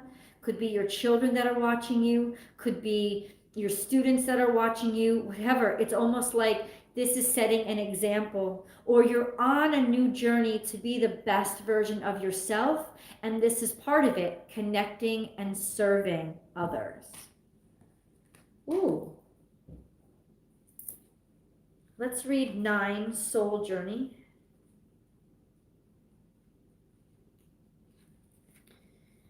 You are ready to start. A new chapter is beginning for you right now. This time, go easy on yourself. Be the courageous, loving being you are. Breathe into the present moment and allow any anxieties to drop away. Enjoy the journey and stop thinking something better. When the future arrives, it will be now. Step out of the shadow of your past. All that matters is what you decide to do from this moment.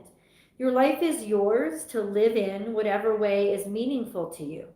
You brought yourself to this life and you are responsible for the quality of it. Trying to understand your reason for coming here will just hold you back. Just remember, everything you have done was the best thing to do at that time, or you thought it was. As you move forward, you will understand your motives. Experience allows you to better handle crisis. You are now deliberately creating a new chapter in your life. You are such an amazing pioneer.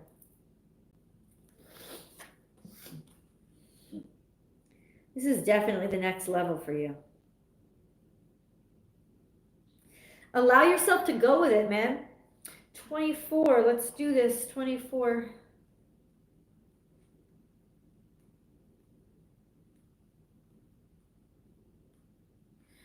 Wellness. You are entering a time when your body will become stronger. If you have been or are sick, you are on your way to feeling better. That's good news for some people now. Begin to focus on a sense of well-being. If you are healthy, you will be inspired to strengthen your body through yoga or another form of exercise. Your body is enlightened and knows how to heal itself. Every feeling, be it pain, butterflies, excitement, or love, is a message from one part of the self to another. Tune into your body through meditation and ask what you can do to improve your well-being. Behind the human in the image is the flower of life, a symbol that represents the process of creation. It is made up of overlapping circles that are a repeating expression of the first circle. Building, life changing by building upon itself. It is a geometric metaphor reminding us that the nature of life is continual expansion. Your body takes you everywhere you go, so acknowledge, thank, and love it. You're changing who you are, like physiologically. Awakening to a whole new sense of nutrition and value and nurturing oneself. Awakening to it, not questioning it, and communicating it and taking others with you. So being an inspiration as you change your life, changing others. Okay, we move on to Cancer. Cancers. One. All right, Cancer. Ooh, my arms are getting so freaking stiff. Ooh, here we go. Okay, let me just take a... All right, Cancers, let's go. Cancer. Yay, I've seen that name on other chats. I don't know who that is. Oh, you guys, you are my best, man. You guys are awesome. Thank you so much, Jackie and Amber, for like catching all those crazy people that come on. eliminate those blockers. You hear what I'm saying? Eliminate them. Oh, Jackie, that's awesome. Thank you so much. So Cancer, this is some good news. Have faith in your dreams. Something is just starting out. What is it? Is this like the dawning of your new life? Something is just beginning. A beautiful, beautiful life pattern. It's just opening up. Have faith in your dreams. It's just begun. You're just started. Don't push yourself. Don't pressure yourself. Don't stress yourself, but keep going, because guess what? This is also just like Aries. Maybe it's, who was Capricorn? Maybe it's a cardinal thing, but there's a sense on this Taurus new moon. It's a good time for you to start. It's a good time for you to begin, or just keep on plugging away at your dreams, because the universe is already listening.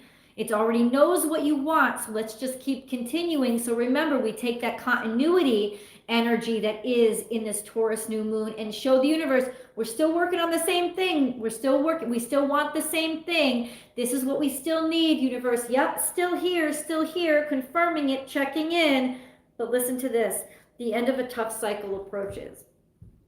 So Cancerians, we are about to, this is Capricornian energy, end a very difficult cycle. It's almost like we were working, we weren't getting anywhere. And the harder we work, it's like the harder we work, this happens with Cancers all the time. The harder we push, the less we get, the more pushback we get. It's just resistance that will not give way. As soon as we let go and let God, abundance flows in our direction. Like literally just give it over. And that's what it is. This tough cycle is done.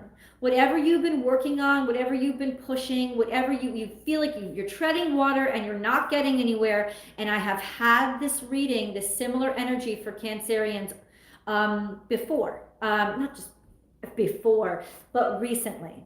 So yes, this new moon is going to bring a relief, a release, good news, good energy, confirmation that something that is helping you is going to come through. I don't know if it's the frickin' stimulus check that we're all still waiting for, or just, it could be a message, it could be an email, something that's been really rough, something that you've been struggling with that has to do with what you've been manifesting, what you've been working on. Those dreams that you've been putting together one by one. And if there has been always pushback, always denial, always, no, we don't choose you, it's over with. You don't have to deal with that anymore. Things are beautiful. Beautiful things are coming for you. And what did I say in your recent reading, Cancer? By the summer, you get all this. If you have continued, what is the energy that you have continued? What is the momentum that you've dedicated yourself to? If it's good stuff, step by step, every day, you've been committing yourself to it, you're going to see a breakthrough. You're going to see it manifest into your life. So that's what I want you to really focus on during this Taurus new moon. That one thing, pick that thing that is most important for you to make that breakthrough. Give it over to the universe, invite it in your life, write it down on that little piece of paper, and put it under the moonlight and let the universe know, I'm focused. I need you to focus too. And that's the breakthrough that you're going to have. I guarantee you. Ooh. All right. Cancers, let's see. Cancer. Cancer. Cancer. Cancer. Cancer. Oh. Cancer. Get grounded. Empaths, highly sensitives, connect with nature. This is going to help you a great deal. It's going to, especially during an earthy moon, which is basically we're absorbing the energy of. Put yourself back to nature, ground yourself, put your feet, your bare feet in the floor, your bare hands on a tree. You need to allow the earth to help you calm down and relax. Because what did I say? When you let go is when the abundance comes in. So this earth energy of this Taurus new moon is saying you can welcome in these things that you've been trying to manifest. But you have to let go. 35, once again, divine counterparts. You've got to let go of pushing. You've got to let go of asking. You've got to let go of trying.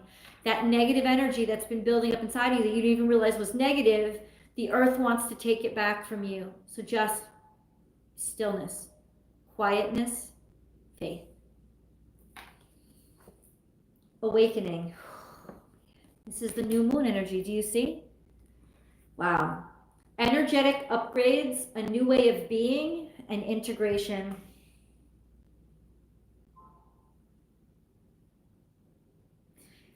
I mean, what?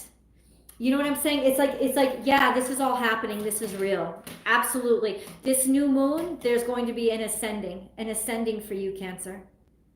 Why? Because you finally allowed it, because you finally opened yourself up to it. Ground yourself. I swear to God, every time I put my naked feet on the earth, I calm down immediately. I don't know. It could just be my faith system. It could be placebo. I don't know what it is, but I really do. It takes me down and I calm way down. So here is your opportunity. Here is your chance. Use the earth to help take all that tension away. Use the earth to help take all that craziness away. Get back, go outside. Have you been called to be outside? Have you been called to like get out onto the earth? Go. It's going to help to get all those thoughts that are driving you crazy out of the way, because that's what's going to make room for the abundance to come in, and it's really going to illuminate you and allow you to ascend. There is ascendance here. There is movement. There is accomplishment. There is good fortune. There is breakthrough all over this reading, Cancerians. I love this card. Look how beautiful. Can you see all the colors? It's so pretty. I would look for dreams too. I would look for dreams. When you're in your dream state, there's communications that are going to come in. Cancer. Soul craft. Ooh, what is that? You're creating or recreating the state of your soul. Your soul is the blueprints and you're following its instructions.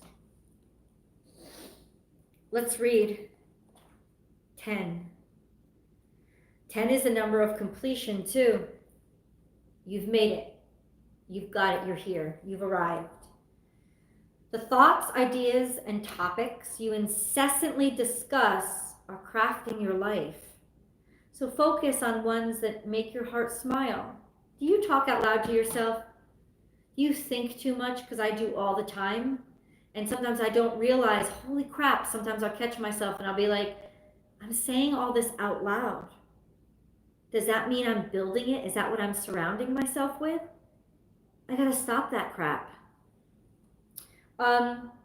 You incessantly discuss or crafting your life, so focus on ones that make your heart smile. You are ready to receive answers from your soul about any topics, thoughts, or ideas you want to change. Be wise in your crafting, and the path of least resistance will call you. Different soul vibrations will inspire different actions. If you are feeling tired, your inspired action will be to rest or sleep. If you are feeling love, you will be inspired to do things that emulate love in your day. We all sense with our soul, but often override it with the rational mind. Trust your soul is bringing you the most up-to-date information. That honestly means that if you see yourself winning an Oscar, you literally should be practicing your speech every single day. If you see your soul, your soul is like making you think of a new partner or a new partnership or falling in love, like you just can't get it off your mind because that's what your soul is saying. You should be making room in your bed and making room in your closet and smiling at handsome faces as they walk by, because who the heck knows? Like honestly, outwardly living in the moment of that dream being realized. That's your work for the Taurus new moon.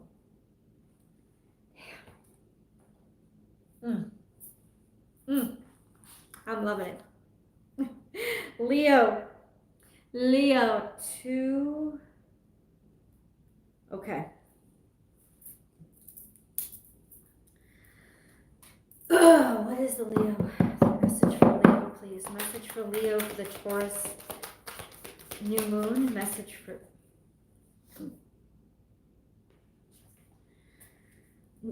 for Leo for the Taurus new moon. Message for Leo for the Taurus new moon. Message for Leo for the Taurus new moon. Message for Leo for the Taurus. There we go. Expect powerful changes. You got this eclipse energy, Leo, and this is no joke. Over this new moon, this is a time for you to bring in or usher major change into your life. A lot like the Cancerian energy, what do you want that change to be? Because that's where you have to put your focus. Either way, there's going to be huge changes coming into your life, Leo. Maybe even emotionally, feeling like you have to deconstruct yourself or that you're falling apart, because that's a sign that you are ready to change, that the change is happening to you. It's coming. It's not a choice, so you have to let it happen. Don't resist it, because you'll get hurt even worse. A sense of not necessarily tower, but just think about the change is happening. Have you been sick lately? Have you been like suffering somehow lately? Worried a lot lately? Finding a lot of bills that have been unpaid, or what is the struggle? This is a sense of all of that is happening because it is prime for the explosion to clear out anything that needs to be gotten rid of and to usher in a change. This is a huge change that's coming into your life, and when it comes to eclipse energy, you cannot stop it, but you can help to conduct the energy. So accepting and knowing this change, Leo, accepting it. Acceptance is that first step of being able to focus and conduct the energy and say, well, where does the newness, where do I want this newness to go? Do I want it to go into healing myself? Do I want it to go into having a better life, taking more time for myself? If I'm ill, if I'm sick, have I been putting too much strain, too much pressure? Have I been doing too much work? Have I been yelling too much at my family? Have I been too stubborn, too pig-headed? Like what is the connection between, like, if I've been getting a lot of headaches, is it because I've been stressing a lot? What is the connection to that thing that's showing that a change has to happen and it's on the horizon and it needs to happen now? What is that connection and what needs to happen? Like, what is it telling me? What's the message? Right? If I've been getting into fights with people all the time, why? And now how can I, things are going to blow up, they're going to explode, a huge shift is going to happen. How can I turn this into a good thing? How can I turn this into allowing what is supposed to be? And that is just a leap of faith, Leo. Knowing that you're not in control here, humbling yourself, getting out of the way of the circumstance or situation, and allowing the universe to direct you. Because at this point, it's like throw your hands in the air. You're not at a point maybe of even conducting things anymore. You just have to let it all happen and play out. Major changes, major shifts. For some of you, this could be extremely good news. Thank God changes are happening. Thank God. For others, I don't think this is bad news, though. I really don't.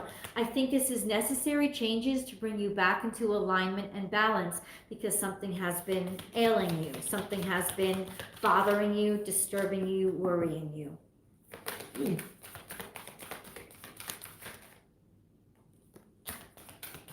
Leap.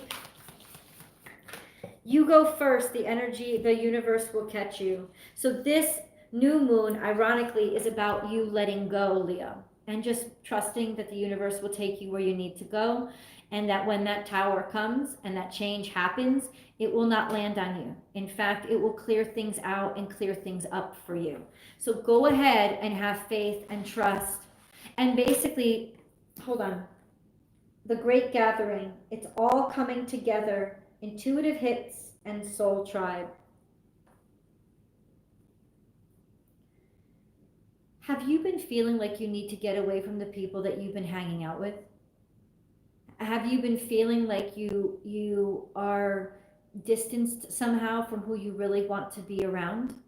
Or have you been feeling like you need to indulge more in the people that you care about the most, and that for some reason you haven't been able to be around them?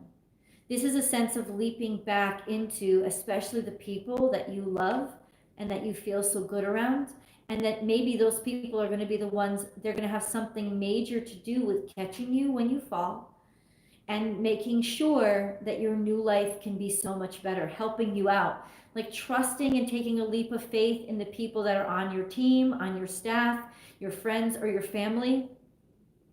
I'm saying let them help you. Don't try to do this all on your own. There is a sense of there are people, there's your soul tribe around you, Leo, that really wants to be of use. And it may not just be your pride. It could just be a feeling of needing to take care of everybody, that you want to do it all by yourself, but that's what's grinding you down. So trust in these people. Take a leap of faith in them. Know that they're here to help you. They want to help you. They're supposed to help you. What do you think they're there for? Like, yes, trust these people. They are they're the acting arms of the universe to catch you and help you. Especially if a lot of people are gathered around you and they're around you a lot. Like, you want to take responsibility for all these people or distribute the responsibility. The greatest way to show that you love somebody, Leo, is to make yourself vulnerable around them, to trust them, to receive what they want to give you. Because love and relationships, friendships are a two-way street. Are you allowing them to give back? Are you allowing them to contribute? Or are you shutting them down? I got it. I'll decide. I'll figure it out. But then you're stressing yourself out and building yourself up for a breakdown. So this is a change that's needed. And the change that's needed is lean on your friends. Lean on your family. Let them help you. This is the time for you to trust and open yourself up to receiving assistance.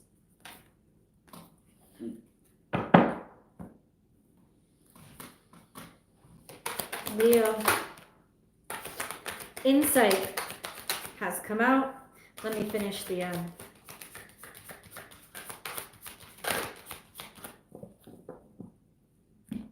insight. It's almost like you didn't realize something. An insight is coming to you. Something that makes you realize, oh, now I get it now. I know what I was doing wrong. It may be so easy that you can't believe you overlooked it or that you didn't see it. But here it is, Leo. Here it is. And it's gonna shift everything inside of you. This realization that's coming to you. Refine your psychic senses. You are or are about to see further, higher, and deeper through space and time. Your psychic skills are expanding and seeing through the lens of your soul. Hone your abilities by reading about or doing a workshop or intuitive development. We are all psychic. It is a part of who we are, but we have thrust this ability into the background in favor of other senses. Problems occur when we keep looking at the manifested world for proof of our worth. You are worthy because you are here. There is nothing to prove. You could become an intuitive reader if this is something you desire. It could also mean you are learning to trust what you feel, and the next steps to take will drop into your mind in the following days. I just think that you really need to be in a place of allowing right now, Leo. Because the universe wants to talk to you, wants to help you. I think your friends want to help you. I think the help needs to come in so that you can change and switch gears. I almost go through this metamorphosis of sorts to broaden who you are. And I feel like that's what it is. It's almost like the unraveling that happens inside of a cocoon. That's what you're experiencing right now. If you've been experiencing like, I can't sleep, or I've been frustrated, or I'm not feeling well, there's something in you that is cracking open. And you just need to, like, all the external pressures you put on yourself while you break down, the caterpillar wraps itself in a cocoon. It trusts its environment, leaves itself vulnerable hanging there, but backs away from all of the responsibilities. Leo, this is you. You're going to have to delegate responsibilities onto other people, because your primary responsibility now is to finish breaking down and rebuild yourself into a butterfly. It's happening to you now. You have to allow it. If you keep saying, oh, I'm going to become a butterfly, but I still have to, like, drive my kids there or do this, it's going to be a mess. It's going to be disgusting, and you're not going to form the way that you're supposed to. So lean on your friends, lean on those people outside of you, because there's changes happening that need to happen, Leo. They need to happen. They're supposed to happen. A new you, a new version, a new life. You're coming, it's coming out. It's coming to being. Ooh, okay. It's being realized. Virgo.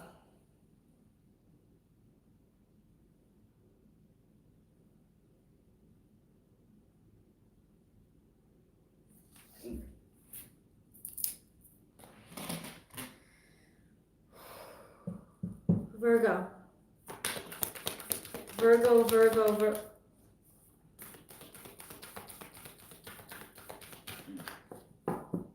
Two cards came out, Virgo. A time for healing, which was very similar to the energies that I picked up in your reading for the week ahead. So please go look. That came out yesterday night. And then emotions are running high. Let it out. Virgo, God, let yourself feel to heal. This is 100%, that's what it is. Feel it to heal it. There is a sense of being so filled with emotions that there's no more room for anything new. If you want,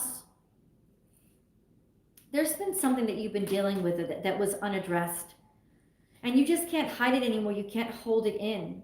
And I think that this new moon, it's interesting because it's like full moon energy, but this new moon is showing you don't have space or room for the happiness that wants to come in, or to focus on the happiness that needs to come in, because something is blocking you that you haven't addressed.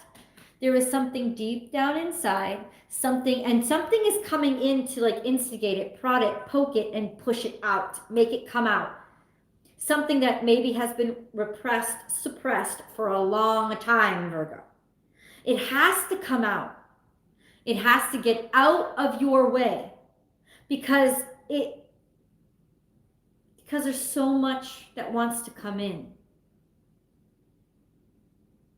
And it's not, like, there's nothing like, you have to get this old thing out of the way. You could be very frustrated, yelling, screaming, getting into arguments with your spouse, but it all has to do with something that has happened in the past that you didn't address. It's like, oh, I'll put it away, I'll forget about it, I'll let it go, like, and now it's just coming out in different ways. It may be even coming out to people that aren't even really involved in the real circumstance or the real situation. This is that kind of thing where emotions start to run so high, they start to slip out. They start to leak on people who have nothing to do with them, especially in safe places, right? Places where we know we're going to be loved, we start to leak off the toxins. It's like in your safe space, in your home, with your family, your friends, this screaming and yelling and like bursting out and like blubbering, maybe just totally collapsing, a sense of all these emotions are coming out in your safe space. Now, Virgo, safe space for you might be listening to music. In fact, this is a very musically inclined time. Music will help a lot of you through any kind of transitions or any experiences you're having at this time. Music is very helpful, and for you guys especially is very helpful. So maybe you've been listening to music, maybe you're helping it. Definitely music can help you get through this, help you feel feelings that you can understand, and yet the music is helping you to understand those feelings and bring the feelings out. It's a conduit. It's a pathway for those feelings that you've suppressed or repressed or put down for so long that you forgot they were there. Music is bringing them out. You've got to feel them to heal them. You've got to heal to allow the abundance that wants to come in. There's something new, a lot of beautiful energy waiting for you. And this is a sense of, but got to clear out that old space, or else it's not going to get to you. And it is going to get to you. Why? Because you're literally purging emotionally over this new moon. You're purging so that you can receive. Virgo. And here we are. Dance with life. Oh, this is my favorite card. I love this card. The Age of Light. You've been training for this for lifetimes. You're ready. Your life is balanced. It's abundant, Virgo. This is what you've always wanted. But there's something from the past that's blocking you. Dance with life. Do something to change your energy. What did I say? And dance has to do with what? Music, rhythm. Get in touch with that rhythm. It will help set you free. Listen to your favorite songs. Listen to your music. Just turn on the fucking radio to see what plays, because sometimes it's that surprising song that comes on that you're like, all of a sudden breaks you down. You're like, I don't even know I needed to hear this song, but I needed to hear this song. You need the music to help set you free. Maybe you even need the music, the motion, dance, flow, but it has to do with rhythm. It has to do with getting back into that synchronicity. Those vibrations come. Music is healing because it takes us back to sincere vibrations. It helps us realign. You have been training for this for lifetimes.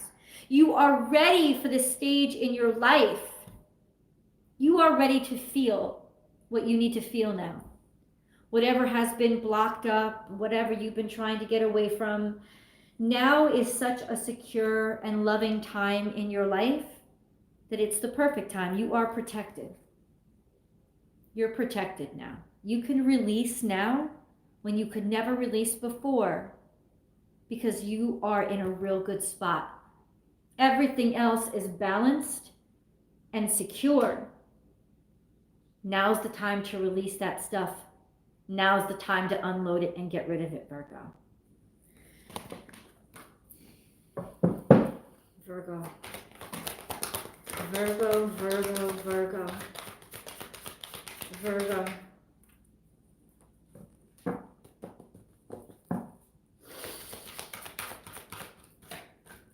Virgo. Oh, Virgo.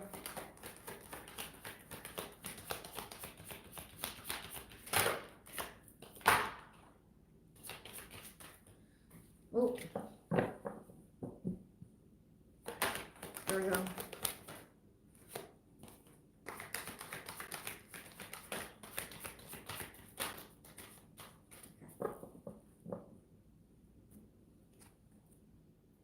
Focus and joy. I told you this is a beautiful time in your life. And when you focus on all the good things that are this is your chance to really focus on the good stuff. But this time, don't focus on the good stuff to escape the bad stuff. This time, know that all the good stuff in your life, it's so good and it's so secure. Like, let your focus on the good stuff be what allows you to finally address the bad stuff, knowing that the joy you have in your life cannot be hurt or harmed by anything. Let it give you the stability that you need to let these feelings out and to accept those things that are very difficult for you and that you've put away for too long. Virgo, let's go to focus.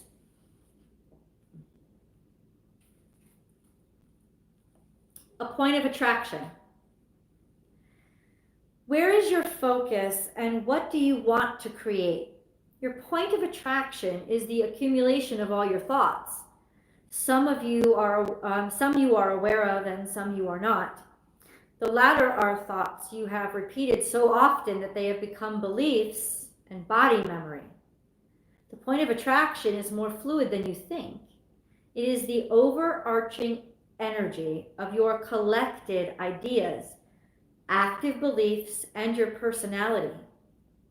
Change any idea or belief, and your point of attraction shifts. It means a point of attraction really wants to shift for you, Virgo, because a lot of your point of attraction has been based on suppression. You sense the world around you through the filter of your attraction point. Imagine this point because something was not real. Something was not real. You formed a not real point of attraction to avoid going through something that hurt you. Imagine this point moving along a sliding track within you. To master yourself means being able to move your view of reality at will. This can help you adjust and adapt to any situation. Stay in your center of love and on the path of your heart. You can choose to feel into the flow or resist and hold yourself back. Either way, you will be loved by your soul and the universe. This is that sense. You are loved. And you've been holding yourself back. Why? You will be caught. People will catch you and you will heal so that you don't ever have to worry about holding yourself back again. Joy.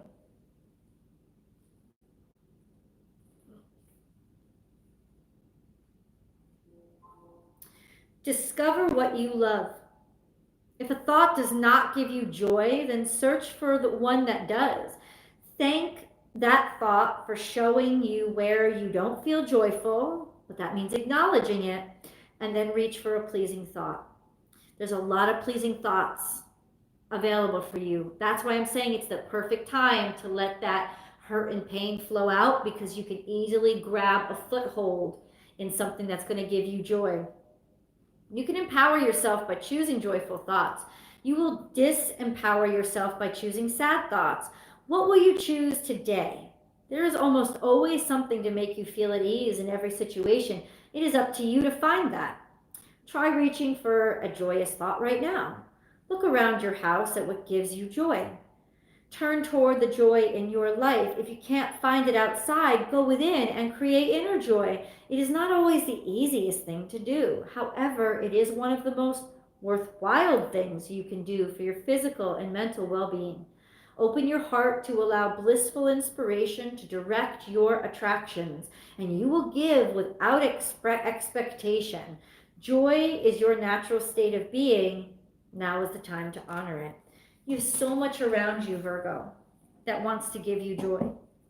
And that's why it's okay to allow yourself to feel these feelings that you have been avoiding. Because it's almost like let the poison flood out, let it be realized, let it flood through you, because you have so much pure water flushing you out right now. It's going to be there, it's going to be gone sooner than you think, and it'll be gone forever. Now is the time. Gotta feel it to heal it, Virgo. You gotta feel it to heal it. Libra.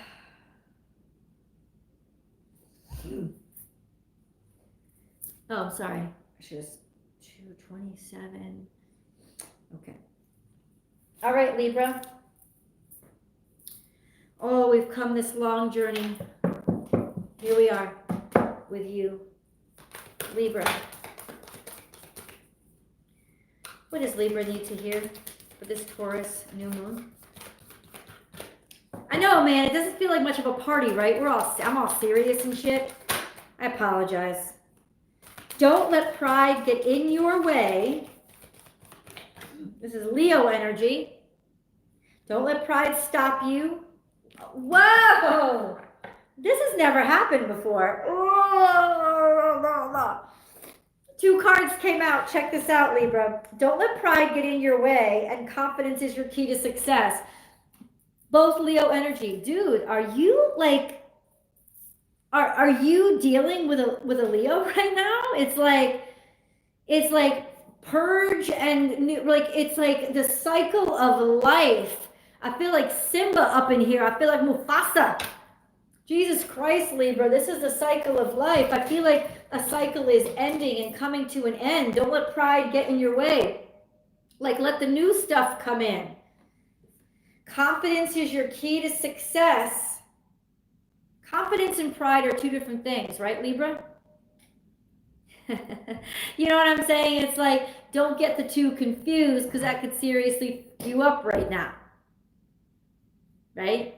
Know that when you have confidence, you have faith in yourself. And that faith is unwavering, and that's great. But pride is almost like the ego pushing you forward, momentum through ego. And it cuts other people out, and it cuts you off from others. And it also makes you incapable of seeing those parts of you that you need to focus on to make yourself better. Have enough confidence to not be prideful. Have enough confidence to know that even if you're not perfect, you can improve. You know, have enough confidence to see those imperfections. Have enough confidence to know it doesn't matter, Libra, that your hair color is fading right now. We're all going through this. Our roots are growing out. Allow people to see the unperfect you so you can invite in a more authentic connection to those around you. This is a time, Leo is that heart chakra, that sense of self. This is a reminder, Libra.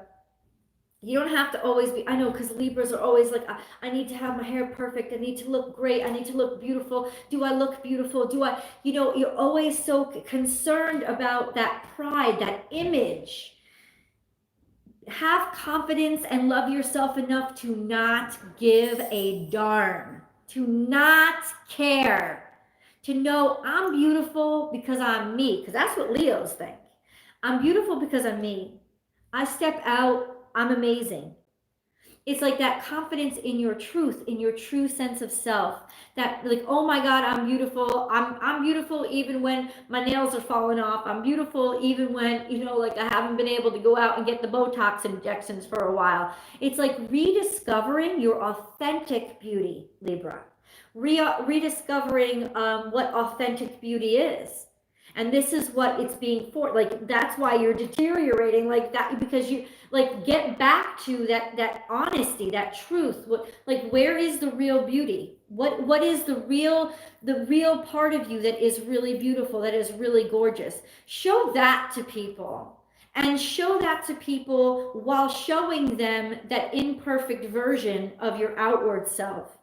Love yourself enough. Have confidence enough in who you are to release your pride, relinquish it, to let it go, cast it away, and not need it anymore. Also, are you dealing with a freaking Leo? Like, because this is a sense of dealing with pride, maybe through you or coming up against somebody else's pride, and being able to show confidence and love enough to let them realize, you don't need this. You don't need this. You know what you need? To see you the way that I see you. To love yourself no matter what. Ooh, answer the call. What is your soul calling you to do? And share your voice. Come out of the cave. Persecution, you're hiding. Libra, oh, stop hiding. Stop hiding. Come out your cave. It's okay to let us see your grangly self. Stop hiding. Because you have a soul purpose. You have a soul. You're being called to do something. You know you want to do something. So even if you're not perfect, you need to step out of the cave imperfect, because this is your chance. This new moon, it's your opportunity to be seen. But you're going to miss this opportunity. You're going to miss this boat because your hair didn't look well enough for you to step outside. Don't miss the boat because you have pride, because you're like, it's not perfect, it's not ready, it's not, it's not polished. You have to just show up. Be confident enough that all you need to bring is you. You don't need your visage. You don't need perfect. You don't need, stop. Don't miss this opportunity. There's something that's calling you. There's a purpose. Get out of that cave. Come out. Be a part of the rest of us, Libra. Don't be afraid. Don't be afraid to show us your roots. Don't be afraid. Because what's important is you showing up for your divine purpose and your calling. Make it 4141. That's divine counterparts again. There you go, Libra. Somebody wants to meet you. Somebody wants to call you. This is fate and this is destiny calling to you. You need to answer the call and not let your pride get in the way. Being angry at somebody, not be forgiving them from the past. Maybe it's not about your looks. Maybe it's about, being pissed off at somebody, not forgiving them. You get it out of your way, because that's trifling bullshit compared to what you're going to miss if you don't take this opportunity. This opportunity may never come again. This opportunity may be like a sense of, a one-shot wonder. Don't miss out but I'm not talking to them. Or I don't want them to see me like this. Or, well, they pissed me off, they never said sorry. Whatever is playing on your pride, squash it. Listen to your calling. And show up imperfect. Show up pissed. Show up angry. Let them see that you're angry, because you got to confront the situation. Show up imperfect. Show up ungroomed. Because guess what? You have confidence and you're beautiful, and you know it even when you can't get your hair done. This is about, you have got to show up. The moment is calling you. You're about to receive a great opportunity. Align yourself with your soul purpose. Have confidence to know that you are ready. I know you don't think you are. You're ready. You're ready. You're ready. Libra. Libra. Libra. Libra. Divine animals. Oh. Oh. You know what the animals teach us? Absolute unconditional truth. They can sit there and lick their butt. They can sit there and roll around in the dirt. Look at how beautiful they are. Look at how fascinated with them we are. Look at how much they love us and we love them. If you need to love yourself the way that you would love an animal. You need to allow animals to teach you how to be sincerely you, how to be truthfully yourself and get back to your rawness, and to show it out loud and express it out loud. Or these divine animals are going to be sending you a message to teach you which direction to go. Remembrance. Ooh, this is something from your past life. This is something that you were assigned that you forgot. And now you're being humbled to be led back to it. Damn, Libra. Damn. 22, and it's 22 and 11. This is awakening. Awakening to your, what were you put here to do? You got to get raw and get back to it. Be real. Be sincere like an animal. You're more beautiful than you think. And once again, that's the lion energy. Once again, it's a lion. Oh. Like, it's that lion energy. It's that Leo energy. It's that your truth, your true self. Oh, wow. Okay, hold on. 22. Let's get to it. Ooh, divine animals, soul companions on your journey. Spend time with your pet or in the company of any animal to realize the same light that flows through you flows through all living creatures. We all create different containers for our soul experiences, depending on our individual desires and dreams. Humans experience greater contrast than animals. That is why our influence and creations are wider reaching. However, this also makes it easier for us to split and stray from our hearts. There's that material confusion, and watch out on this Taurus full new moon, because you could be distracted by material things that keep you from your soul purpose and make you miss that shit. So don't get distracted by that material shit. Connect with an animal to help be your guide and your soul source to help you connect with your truth. When we are around animals, it is easier. Hold on. However, this also makes it easier for us to split and stray from our hearts. Animals reflect the divine love that we are. When we are around animals, it is easier to move into alignment where we can be inspired to grander creations. People often believe they receive unconditional love from an animal. As an animal is more likely to be aligned with its soul instinct and doesn't need you to be different to who you are for it to feel loved, you will feel free to be who you are. And that's what you need, Libra. You need to get back to feeling completely confident and free to be your true self out loud. When you emulate this behavior for yourself, life becomes more relaxed, loving, and your relationships will catapult to a whole new level of joy.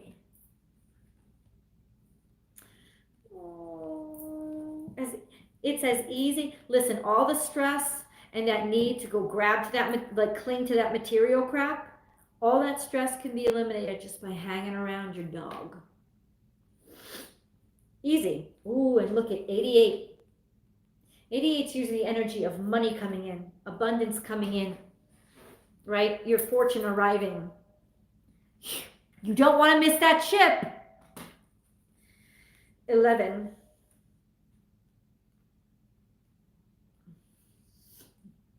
Remembrance. Recall your soul truth. You are ready to live your life from the wisdom of your heart. You may have been citing 11:11 as a reflection of this. I can tell you, I'm a Libra rising, and I've been seeing 11:11 every frickin' day. If not, you can expect to be receiving this sign soon. You may see it on a clock, a phone number, a receipt, or in a dream. With this wisdom, fresh and innovative ideas will flow into your mind as new ways to live your life. No one else has to change their ways, only you. Live from your heart. Be an inspiration and discover a new world. Some call 11:11 an awakening code. You must have awoken on some level to receive it. It is a sign that you are much more than you think you are. 11:11 has many different explanations because you are all asking different questions. There is no right or wrong meaning. But at the heart of 11:11 is a loving, intelligent energy that will always encourage you towards your soul, where you will remember the truth of you. Animals love completely and liberally from their heart. Libra, don't hold yourself back and think, I'm too ugly. They're not going to love me. Because people who really love you for you, not for why. It's almost like you have assigned the wrong qualities to why people love you. Oh, because I look so good. Oh, because I'm so talented. Oh, because this is it. No, they love you because you're goofy. They love you because you're awkward. People love you because you look funny when you wake up in the morning. They love you for those silly things you're not giving yourself credit for. And this is your time to realize it and step out and show your imperfection to the world, because people just want your love. And you showing up lets them know you care. It's not about being perfect. It's about being present. Ooh. Well, that concludes our almost 3 hours together. I'm sorry that I have not been able to interact. I can't even read these freaking comments going up. But I am so grateful once again to Jackie and Amber, who have been administrating like wild women. I'm so grateful to you. Thank you, guys. Thank you for everybody who stuck with me throughout this whole, almost 3 hours online. This new moon party is intense. I'm telling you, damn, Born Without Boundaries never gets shallow messages. I don't channel it. I have to just like take a rest. My voice needs a rest. I need a break. I hope you have a wonderful night too, babe. I hope you do. I hope you have a wonderful new moon. I hope you really enjoy it. And I hope you make your potpourri for your love spell. Using your sense of smell to guide you. Thank you so much. I will see you on the daily live on Instagram on Monday. Please look for Romantic Tarot on Sunday. I'm about to go collapse my ass on the couch. You guys are the best. Thank you for you. See you guys.